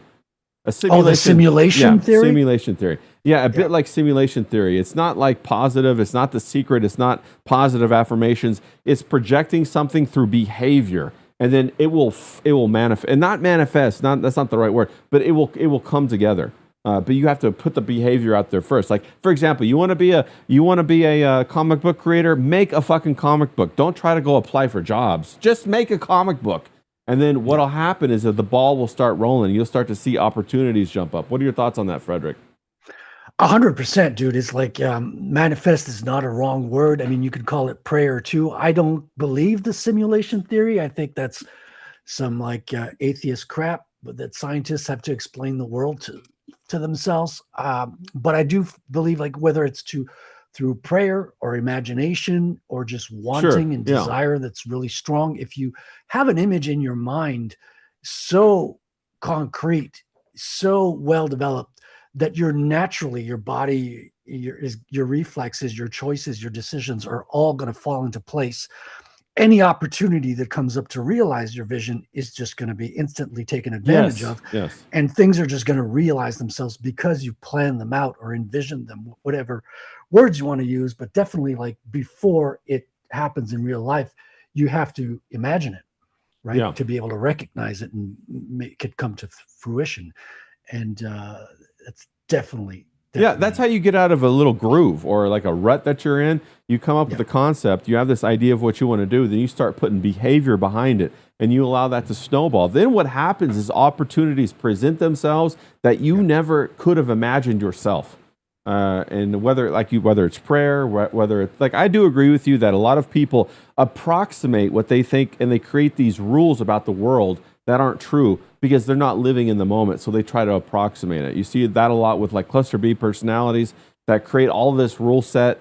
You know, it's the same thing like, you know, the red pill guys who try to pick up women. They create this entire pre-game, you know, these rules, what I got to do, instead of just going out and having fun and like being in the moment. You know what I mean? There's nothing more contagious than fun, than being in the moment that it attracts people to you. But then you got these red pill guys that got to wear a hat, huh, James? You got to have the special this, you got to have that, you got to be peacocking. Yeah. Yeah, you got just grab the world by the balls, man, and squeeze it tight. You know, just get out there, get amongst it, start living it, start smelling it, start breathing it. And when it comes to women, just find your place, find the bar, find the club, find wherever you go where there's women that you like, and just get in amongst it and have a crack. That's what you got to do. I'm going to disagree with you, James. Here, when I'm talking advice to women, for guys to pick up women, I would not say grab them by the balls. You have to do the Crocodile Dundee check, don't you? Remember Crocodile Dundee 1, where he had to grab him, but he grabbed Freddie, that one. Maybe we have different tastes in women. You know what I'm saying? Yeah, you gotta do that check, bro. We hang out in different bars, baby. Yeah, exactly. Yeah. Well, I mean, can we go back to when they were just normal transvestites instead of this transgender stuff? Can we just go back to that, please? The Leaves of Grass was by Walt Whitman, by the way. That just came back to me, Walt Whitman. So if you're going to go out and buy some pros, buy that one. It's a great one to if you want to woo a woman with some of that inflationary, fantasy, go do that. Go read it to them on the side of a hill or something. And then get yourself a blowjob afterwards. You know what I'm saying? But if you see a woman like this, you probably want to stay away, right? What are you guys' thoughts on this? We got a little Kathy Griffin sighting out and about. You guys think that's a woman? Yeah, that's why I was going to ask you a question, okay? Because Frederick, I was going to bring this up because isn't that Anthony Cooper's brother? Anderson Cooper, yes. Anderson. Yes, so that's my theory as well, that she was a Vanderbilt, that she was the twin that mysteriously died. Well, yeah, you see their photos when they were kids, and the face is identical. Identical, yeah. And they have a relationship. And how in the hell is she, because she's not funny, blah, blah, blah, but she's kept around, she's kept normalized. And the only people that are kept around like that are people that have that bloodline. So would you agree with me on that assertion that this is actually Anderson Cooper's mislabeled twin brother? Well, that's what I thought. Yeah. What are your thoughts, James? Is this somebody you would give that Crocodile Dundee check to, grabbing the balls, maybe? I got to be honest. I don't know what it is, but I definitely don't like it. Yeah, right. Yeah, she's got the male pattern baldness thing going on for sure. The high hairline is very off-putting, isn't it? It's very fucking. What's that clown's name? Pennywise. Pennywise. Pennywise. Yeah. Pennywise. Very Pennywise. Isn't it? Yeah. Good point. Yeah, she kind of looks like Pennywise there. No, but I agree with you. I think that's exactly what it is. I think it's the whole Vanderpump thing, and it goes back to what we were talking about with Steven Spielberg about the bloodlines that run and kind of intermingle through the entertainment industry. Sure, yeah. All facets of power too. Okay, Frederick, let me run this by you. One of the things I learned about the bloodline is they try to have as many bastard children as possible so that the last names aren't the same as the names that you would know the bloodline as. And then they assert those people throughout society and use them as to control, but it can never be linked back to the bloodline. One such assertion was, I don't know if you heard this conspiracy theory that, of the Beatles, when who was it? Paul McCartney was actually killed and he was substituted out for super famous. Like I think all Beatle fans are aware of the Paul is dead. The Paul is dead theory. And who was it that he was replaced by? I forget the guy's name off the top of my head. Oh yeah, they have a name. But it'll come to me in a second. But he was actually bloodline to one of the lords, high lords in England, and they replaced him, and then that's when the whole Beatles thing really went crazy. Well, they got knighted as well, too. And the Beatles is a strange group because they did not do a whole lot of shows. Like once they became famous, they would put out albums, but they wouldn't tour. Yeah. And usually bands make their money from touring. Yeah. Billy Shears is the guy's name that replaced them, by the way. It just came to me. But no, they also have this thing where they made one of their albums. They made the album in 30 days. They made the album. I'll have to look it up. But and later in their career, they made an album in 30 days, meaning they wrote the songs, they sang the songs, and they even pressed the vinyl in 30 days. And they put that forward. And looking back now, of course, that's crazy. There's no way that could have happened, even with the production, cycle. It's like, say, even if the music was ready, they couldn't have pressed and had the vinyl out by then.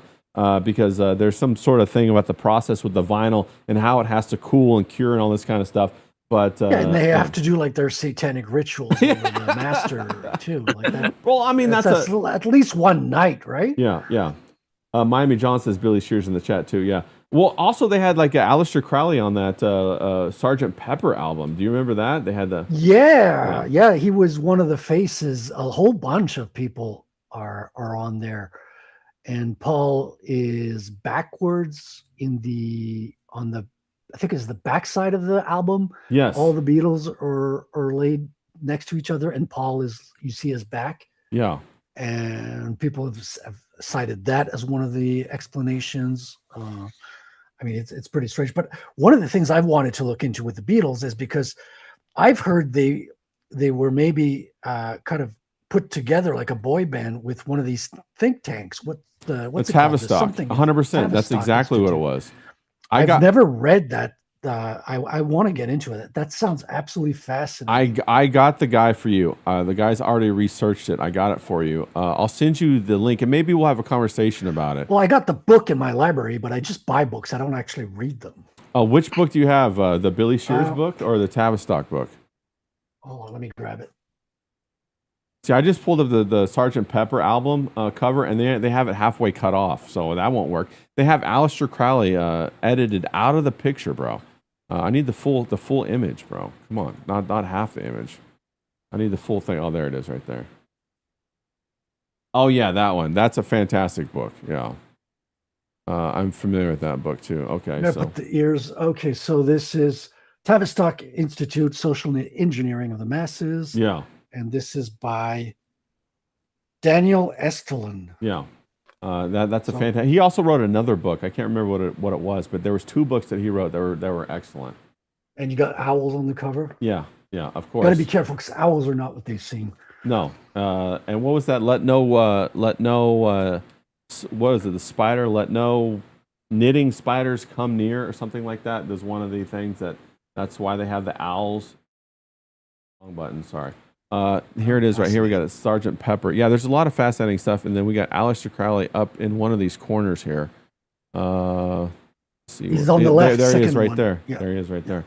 Along with all these other people, and also they had that marketing and that album cover where they had the dismembered babies, which is a very, very interesting. Oh, yeah. That's one of the early ones too. Yeah. Dismembered babies, which is if you know, you know. Yeah. But I mean, don't tell these things to like a Beatles fans because I'm gonna have a conversation with Charlie Snowden about it. He wants to talk about it because I was telling him a little bit about this.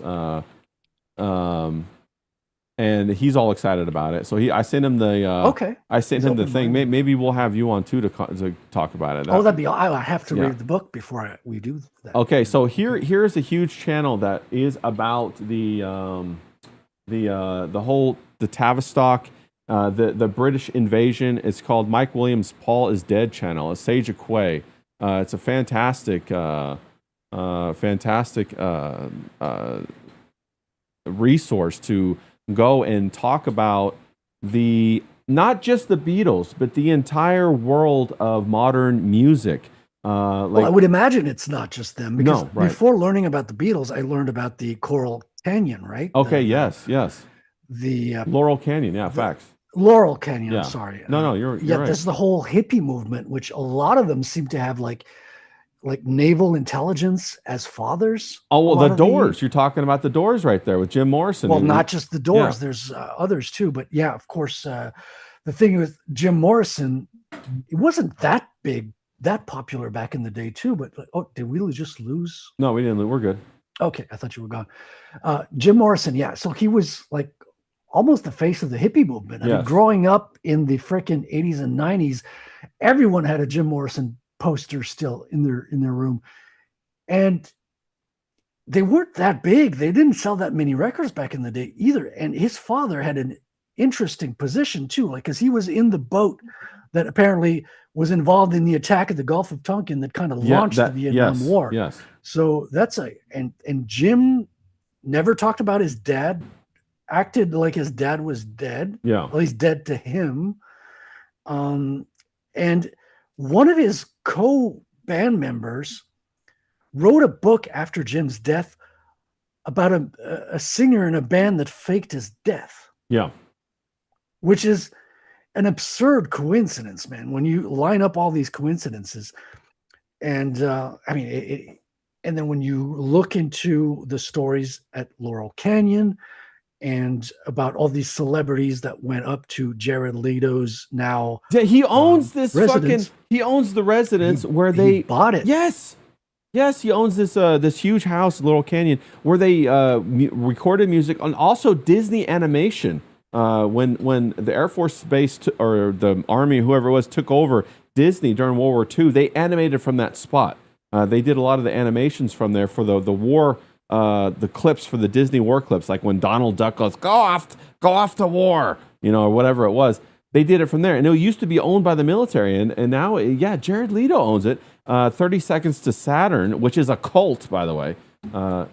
But yeah, go on, Well, Frederick. he's very like cult leader-ish. He's in the cult for sure. No, 100%. No two ways about it. Yeah, I wouldn't be surprised if he's bloodline. A really good cult leader. No, I mean, they suck now. Well, that's the thing too, right? You get this concept, and I was listening to Professor Zhang.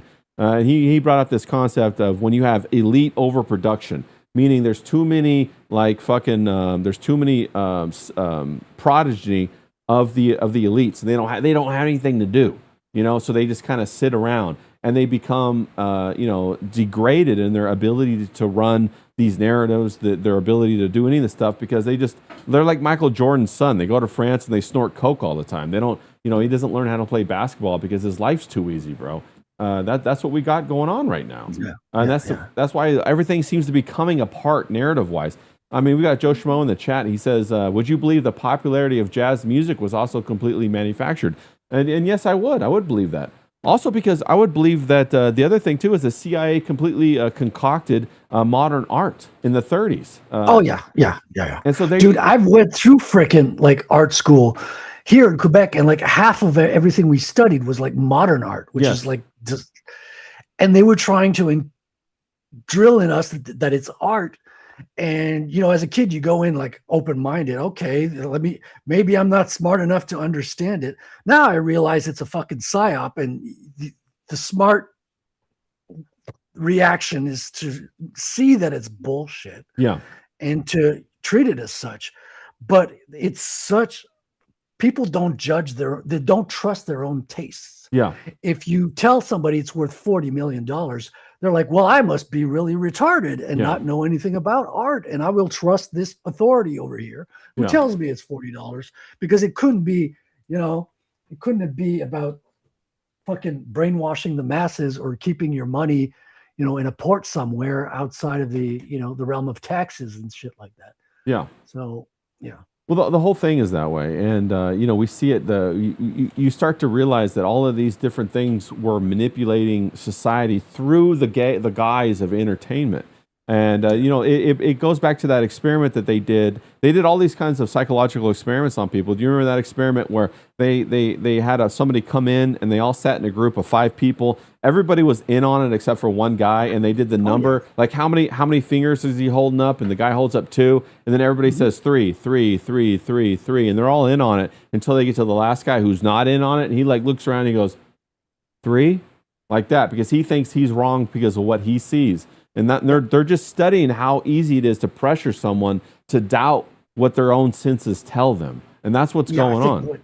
What is it, like 90? It's way more than 80, but it's maybe in the 90% of people will go along. They're not going to trust. They're going to put aside their own impressions to go along with the group and not be, called out.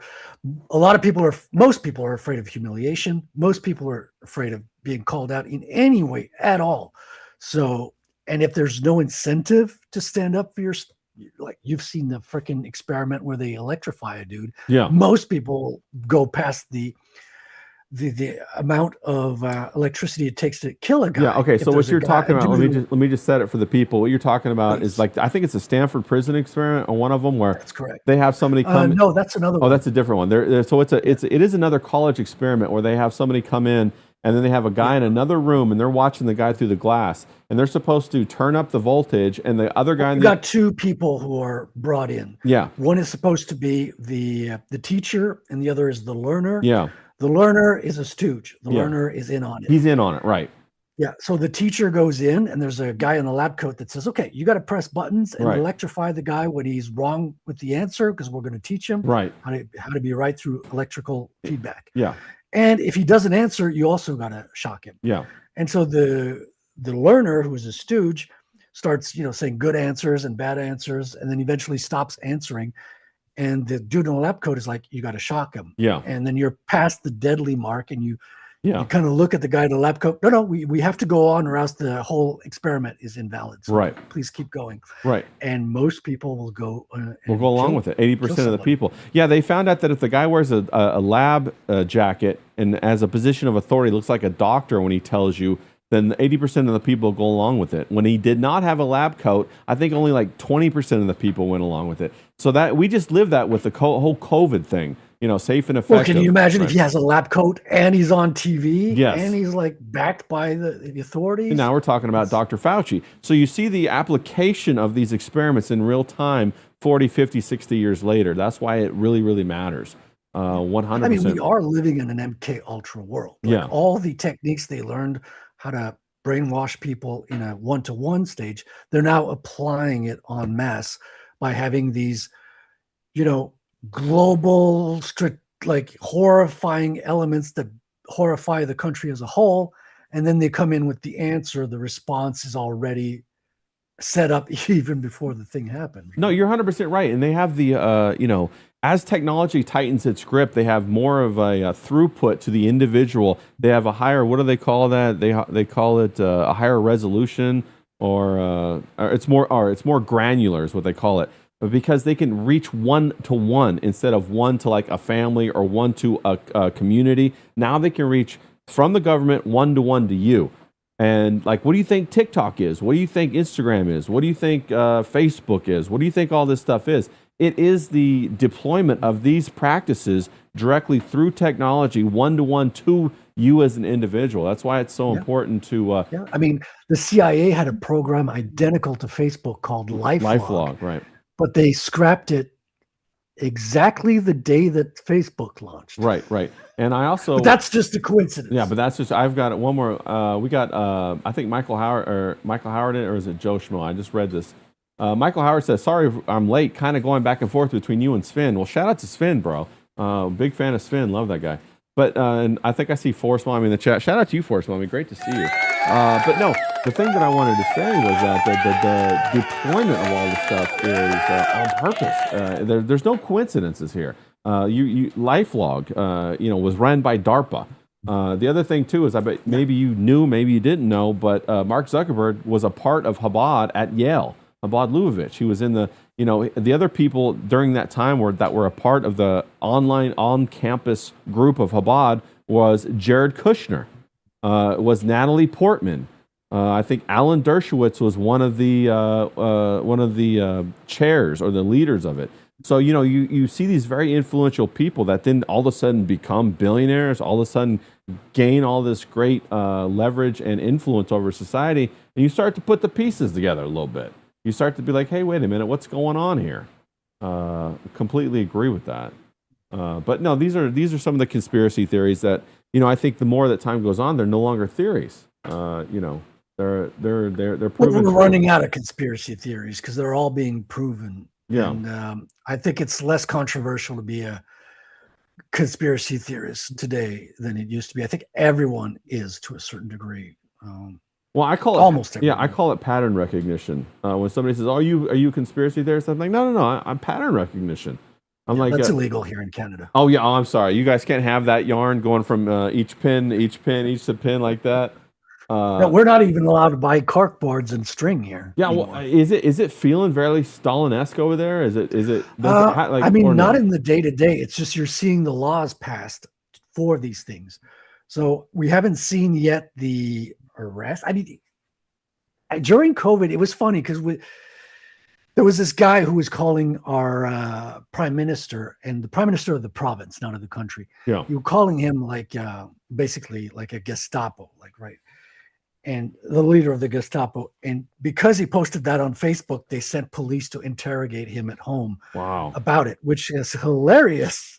I guess they're proving him correct by their behavior. Yeah. It's like you're acting. So he's accusing you of it, and you confirm it by acting exactly as you would have. So we're starting to see it for sure. I mean, during the COVID, they sent, there's a famous video here in Quebec where people were celebrating Christmas with their family at home, and police were sent in the home to take away because there were too many people in the home. Wow. You couldn't be more than 2 or 3 family members. So the police were sent to take away the family members during Christmas Day, during a Christmas. Wow, during the Christmas Day. Now, isn't that absurd with how much we now know that it was all a bunch of bullshit? with the masks were bullshit, the vaccine was bullshit, the Anthony Fauci, and people were calling Anthony Fauci out, way before this even happened. Yeah. And I never thought it was real. Like not 1 second. Like it's the same thing with freaking 9/11. I was like, on 9/11, I was drawing comics on my kitchen table, watching The Matrix on VHS. Yeah. Okay. And the movie ends, you got like a freaking Marilyn Manson song playing over the credits. Yeah. And then the VHS tapes, when it gets to the end, it pops out and TV pops on. Yeah. And I'm seeing like the Twin Towers with like smoke coming out. Wow. And I'm like how are they playing Die Hard this early in the day? Like it's 10 o'clock a.m. Like why are they playing this? And then I realize it's the news, and they're like, oh yeah, a terrorist attack on New York, and then the guilty culprit is Bin Laden. And I'm like, wait, how do they know so quick? How do they know? They have the picture. How do they find his passport so quickly? The quickly? second tower hasn't even fallen yet, and they're showing us. And I'm like, wow. And having read 1984, I'm like, wow, this is straight out of the playbook. And so I was one of the people who had read enough to kind of like be skeptical of a lot of these things. So a lot of them I didn't fall for even on day one. Yeah. Obviously, a human wasn't always aware. Like a lot of things you just realize later down the line, you're like, oh, I fell for that. That was a thing too, Yeah. No, I completely agree with you. Hog Dog says 25 years after 9/11, we are the target. Shout out to CK. Good to see you in chat, bro. He says, you can see what they did with COVID and the huge studies. I have it in a file somewhere. It is all fear-based in psychology. And CK is a psychological nurse, I believe. So he knows about his shit. The other thing I'll touch on before we kind of wrap it up here in a second is that, did you know that the Wachowski brothers allegedly stole the Matrix? I heard that, yeah. I don't know how much of that is true. Maybe it is. I just think it's a freaking amazing movie, regardless if they stole it, regardless. Well, apparently, so the story goes that the original author had pitched it to, I think it was Miramax or whoever the production company was, and they had gotten down the road pretty far on the production of it. And then one day, Miramax was like, okay, the original author, you're out, bro. We're not going to do this. And then they handed it off to the Wachowski brothers. And so the Matrix 1 was pretty much already done. As far as like the writing and everything like that, and the screenplay and how everything was going to be set up and run. And so they just took it over and did it. They switched a couple of things, but then that's why the second and third one suck so bad. It's because then they didn't have that original source material to run off of. And this other guy, I watched him on Roseanne. I know Roseanne's pretty crazy, but Roseanne's a pretty. Roseanne is a character, dude. Like half the time she's spitting truth. Yeah. And the other half you're like, wait a minute. Yeah. What's going on? Yeah, she's crazy. She owns her own macadamia nut farm, bro. Yeah, she's a nut. But no. Yeah, she's got a podcast with her son. Her son is kind of like gearing her podcast too. So yeah, I saw that. Yeah. And anyway, and she was talking to the guy that wrote The Matrix, and he has 3 of them written. It's a trilogy, and he was talking all about it, and it seemed like pretty fucking legit. In fact, he had like the copyright before. He had written it out. He had already filed it in '93 before anyone started making the original Matrix, and so it's very, very interesting. And so I thought about that. And of course, now you see the Wachowski sisters, and they haven't done a good movie since Matrix 1. So that's very interesting. So, but yeah, could be. I mean, a lot of celebrities have stolen their identity. I mean, there's like a lot of some rappers like Biggie Smalls, Tupac. Tupac, dude. The fucking casting video of Tupac when he was 17. A ballerina, bro. That guy's a ballerina. And he's got the softest voice. Like he's the opposite of being a gangster. So he was definitely groomed to become the Tupac that we know in the public sphere. Yeah. 100%. Forrest Mommy said that's on an episode of the Roseanne podcast. Yeah, let me see if I can't find that real quick, and I'll drop it in the chat. Yeah, because we know that rap was used to, get young men into prison, fill up the prisons. Because the same people who were, own the rap labels, the music labels, own the prisons. And it's funny also that all of rock was super popular, but all of like the white people rock kind of got shelved. Oh, 100%. And everything got replaced by, black rappers. And that's a whole other thing too. Let me just go ahead and say this. This is Tom Althouse. He's supposedly the first original writer. He actually did 2 or 3 episodes with Roseanne. He came up under the Christian guy. What is that guy's name? Pat something. And he was in like the Trinity Broadcast Network. Isn't he a televangelist? Televangelist, yeah. Pat, I forget what his name was. And then he got bounced out of that because they actually wanted to sleep with him, but he wasn't gay. This Tom Althouse guy. So he went and he wrote a whole bunch of other stuff. He was a really good writer, and he wrote the original Matrix, and he wrote it as a trilogy. And so go check that out. I thought it was fascinating, and I think it does hold a little bit of water because the Wachowski brothers and sisters now, they can't produce anything good, bro. It's all terrible. Including Offspring. Yeah, including Offspring. Pat Robinson's his name. Pat Robinson, yeah. I saw a different story float around where it was this black woman who had wrote books that supposedly the Matrix ripped off. So there's someone out there doing the same claims elsewhere. Yeah. And then what was that thing you just brought up? I was going to touch on that briefly too. The Tavistock Institute? No, it was something after that, right when I was trying to think of the Tom Althouse. But yeah, go check that out with the Tom Althouse. It's very interesting. I do love Roseanne. She's crazy though, and she is like she's a little bit, I would say, in left field on a lot of things though. 100%. I mean, anybody who can marry Tom Arnold, bro, and Jesus Christ, right? Oh man. But yeah. So anyway, but we're gonna wrap it up here pretty soon. What are your final thoughts? We talked about a lot of. Thanks so much for coming on. I got to have you on more often, Frederick. We got to talk more about this conspiracy stuff. Yeah, man. I mean, I'm down for it. I think it's kind of coming to the surface now. Like, yeah, more people are seeing it.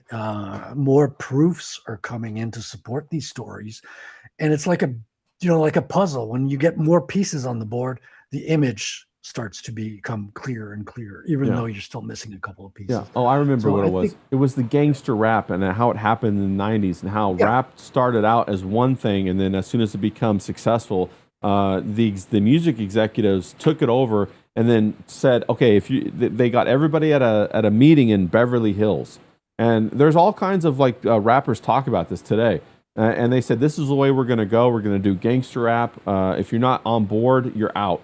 And it was all gangster rap so that it would help to fuel the prison systems because all the prison systems are privatized, and the people who invested in the music industry also invest in the prison systems.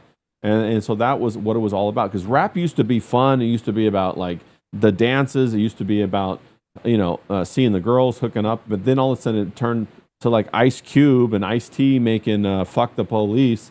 I remember that was the biggest banger that came out initially. And that shocked the world. So that's what that was all about. And if they did it with gangster rap, what's to say that they didn't do it with the Beatles? They didn't do it with the hippie movement. Right. How long have they been doing this? Right. What about Elvis? What about Marilyn Monroe? What about everything? Yeah, you're exactly right. Because you see Elvis, he was intertwined with the 13-year-old Priscilla. I know everybody's like, well, they didn't get married until they were 16. Well, I know, but how does a grown-ass man meet a 13-year-old in the first place, bro? Dude, we have the same thing here in Quebec with Celine Dion. Oh, bro, yeah, Celine, bro. Not only the fact that like she got met by that guy, Angel, was his name Angel or something like that? He's already dead. Angel, yeah. Angel. Yeah. He met her as a child, bro. But then also, I think she was I don't even remember what age she was, but she was like something like 11.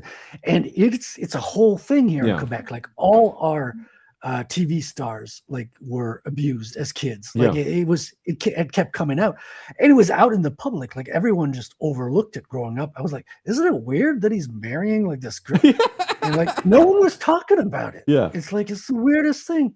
Yeah, and now she's been hit bad. Well, also, okay, that's the other part of the that I wanted to bring up is that like she says, what does she have like what is it called? Something like solid body syndrome or something like that. She has like She has the shakes permanently all the time, so she's stuck in. And she's bedridden. It's like she can't move her joints or something like that. And a lot of people are like, "Bro, is that from eating like human, flesh? Is that what the kuru?" Oh yeah, symptoms of kuru. Yeah. Or some say it's like side effects of some sort of injection. Some injections. Her son mentioned that she had passed away now, which is not official. Like no, she's not officially gone. Yeah. But there seems to be people that are no longer with us, but it's like not announced officially. There's some weird things have been happening since the 2020. Well, and we have that senator, the Kentucky senator. What's his name? That everybody said was dead, and they're all like, no, he's good. What was Mitch McConnell? Yeah, Mitch McConnell's supposed to be. No, he's still alive, married to the Chinese lady who ran to China 2 days after he went in the hospital. I mean, none of this makes any sense, and it should make people be like, what is going on with our world, bro? I thought we voted, and whoever voted the most, it won. We just had an election here where, the election was ruled one way, but they lost 5 USB drives of the election. 5 out of the 9 weren't counted. So what the hell is going on? Well, it's almost as if we've been infiltrated by people who can pass as us, but have, hostile intentions towards us. No, that would never happen. No, I'm just and don't even talk about the deep. I read a lot of comic books. Don't even talk about the deep underground bases, the dumbs, bro, that they're dropping millions and millions of dollars into. Dumb. Yeah, that is just dumb. But we'll have to get into that. But we got Seashell SoCal in the chat. She said Mitch is not dead. He's just napping for 35 days. Yeah, that makes a lot of sense. But no, these are all great things and fascinating to talk to. I think we got to talk about them more. So we'll have to do something. We'll have to maybe make a conspiracy night or something like that, and get into it. I'd love to lay it out more if people are into it. We should call it "I Am Not Suicidal." Yes, of course. Suicide. What is that MASH song? Suicide is not painless. Suicide painless. Yeah, to bring it back full circle. 100%. We should use the MASH theme. They're not using it anymore. Yeah, exactly. Yeah, right. But Frederick, when are you going to come out with Rattel 2? Are you? What are your thoughts? Where are you classified. At with that? Okay, you don't want to talk about that? Okay. No, that's I've started. So I have the script. I have like 3 pages penciled, and I'm working on it. So to be honest, my brain is all like occupied with getting the books in people's hands. Yes, of course. I understand. And this is happening like this week right now. So this is the page is almost turned. After that is over, I'm just going to dive deep in, writing and drawing and creative, and kind of like, I won't be thinking about crowdfunding. I won't be thinking of production for maybe a year, because I'll be just working on it in the creative phase, which is going to be a lot of fun. I'm looking forward to getting into that mode back. And once that's advanced enough, then I'll start announcing dates when we get there. So, and what's your YouTube channel? It's my namesake, so Frédéric Guimont. You could also type in proofofcomics.com. Okay. That'll forward you to my YouTube. That's a forward address. Okay, Proof of Comics. Yeah, it's easier for me to do than to do. I got it right. Type that in your browser. It's an auto forward to its live stream on YouTube. So here's Frederick's YouTube. But make sure you go give him a follow. It's Proof of Comics is fantastic. I'd love to get his insights. He always brings the culture. How do you say that in French? Culture. He brings the culture. It's the same as in English, except it sounds better. Yeah, it sounds better. A little bit of a highbrow, or whatever you want to call that. Let me go ahead. Ladies get misty when you start speaking. Yeah, oh, bro, I got to break the French out more often. But go give Frederick a follow. He's also Frederick Grumont on X. He's a fantastic guy. Enjoy having character creator on X. Creator on X. Enjoy having him around all the time. He's fantastic. Michael Howard in the chat says, Go Frederick. Shout out to Tank. Tank says Frederick Grumont. 100%. Thank you, Tank. How you doing, man? I hope you're doing well. The Tank just had that 24-hour comic challenge. I think he did a bang-up job on that. So that's not easy, dude. That's like sleep deprivation. Yeah, I'm not into that, bro. I got to stay beautiful. I tried that once, like a couple of decades ago, and I was like, okay, I did that. yeah, 100%. And then of course we got our main man James Domenico grabbing over there. James, I'm still here. We talked about all kinds. Sorry, we talked about that conspiracy stuff. I know that's not exactly. You two were going down the bullshit rabbit hole of conspiracy theories. Yeah, weren't we, bro? weren't we? I know. What's your final thoughts? We got James Domenico grabbing on 81 on YouTube. Make sure you guys go give him a follow. You. And James Domenico grabbing on X. Go give him a follow. We had Mersh. Come on, how cool was that, bro? He had that was good. It was good to see Mersh out of the bathtub and with his clothes on. That's my takeaway from this stream. You know, I enjoyed listening to you guys going through the conspiracy theories. The only thing I know about the Matrix is free Andrew Tate. Yeah, of course. Jared Leto is innocent, and the Beatles are the greatest band that ever existed. And I will hear none of that conspiracy rubbish. The rubbish. Thank you. Rubbish. 100%. Rubbish. Fair enough. Yeah, go give James Domenico grabbing a follow on X. James Domenico grabbing 81 on YouTube. He does 5-minute and below fun videos. Sometimes they're only 10 seconds long because he just calls bitches idiots, and we all love that. I'm going through my misogyny arc at the moment, so it's good times. You gotta have that. Shout out to everybody in the chat. We got FOMO, Tank. We got Mike Wait, Howard. You say it's an arc. Does that mean it's going to come to an end? yeah, it's never gonna end, right, James? I don't know. It might be. Seashell SoCal. We got Mr. Jiki. We got all the good people out there. Thank you guys for Hog Dog. Thank you guys for coming by. We had Flady out there. I'm just scrolling through. We had CK out there. Shout out to you, CK. Thanks everybody for coming by. All the good guys. Hope you guys have a fantastic Friday. Michael Howard, of course. Hope you guys have a Hillbilly Harry. See you out there. Hope you guys have a fantastic Friday. Go get a drink and go fucking kick some ass or something. All right. Make sure you get that new iPhone. Yeah, get that new. What's the new iPhone? You said something about it before. What's the significance of that? I don't know. It's because I look like Steve Jobs because of my color. Oh, that's right. That's right. Yeah. We got Steve Jobs incarnate right here. He's fresh from heaven. Get the new iPhone, everybody. Let's fucking go. And we're out of here, people. Let's fucking go.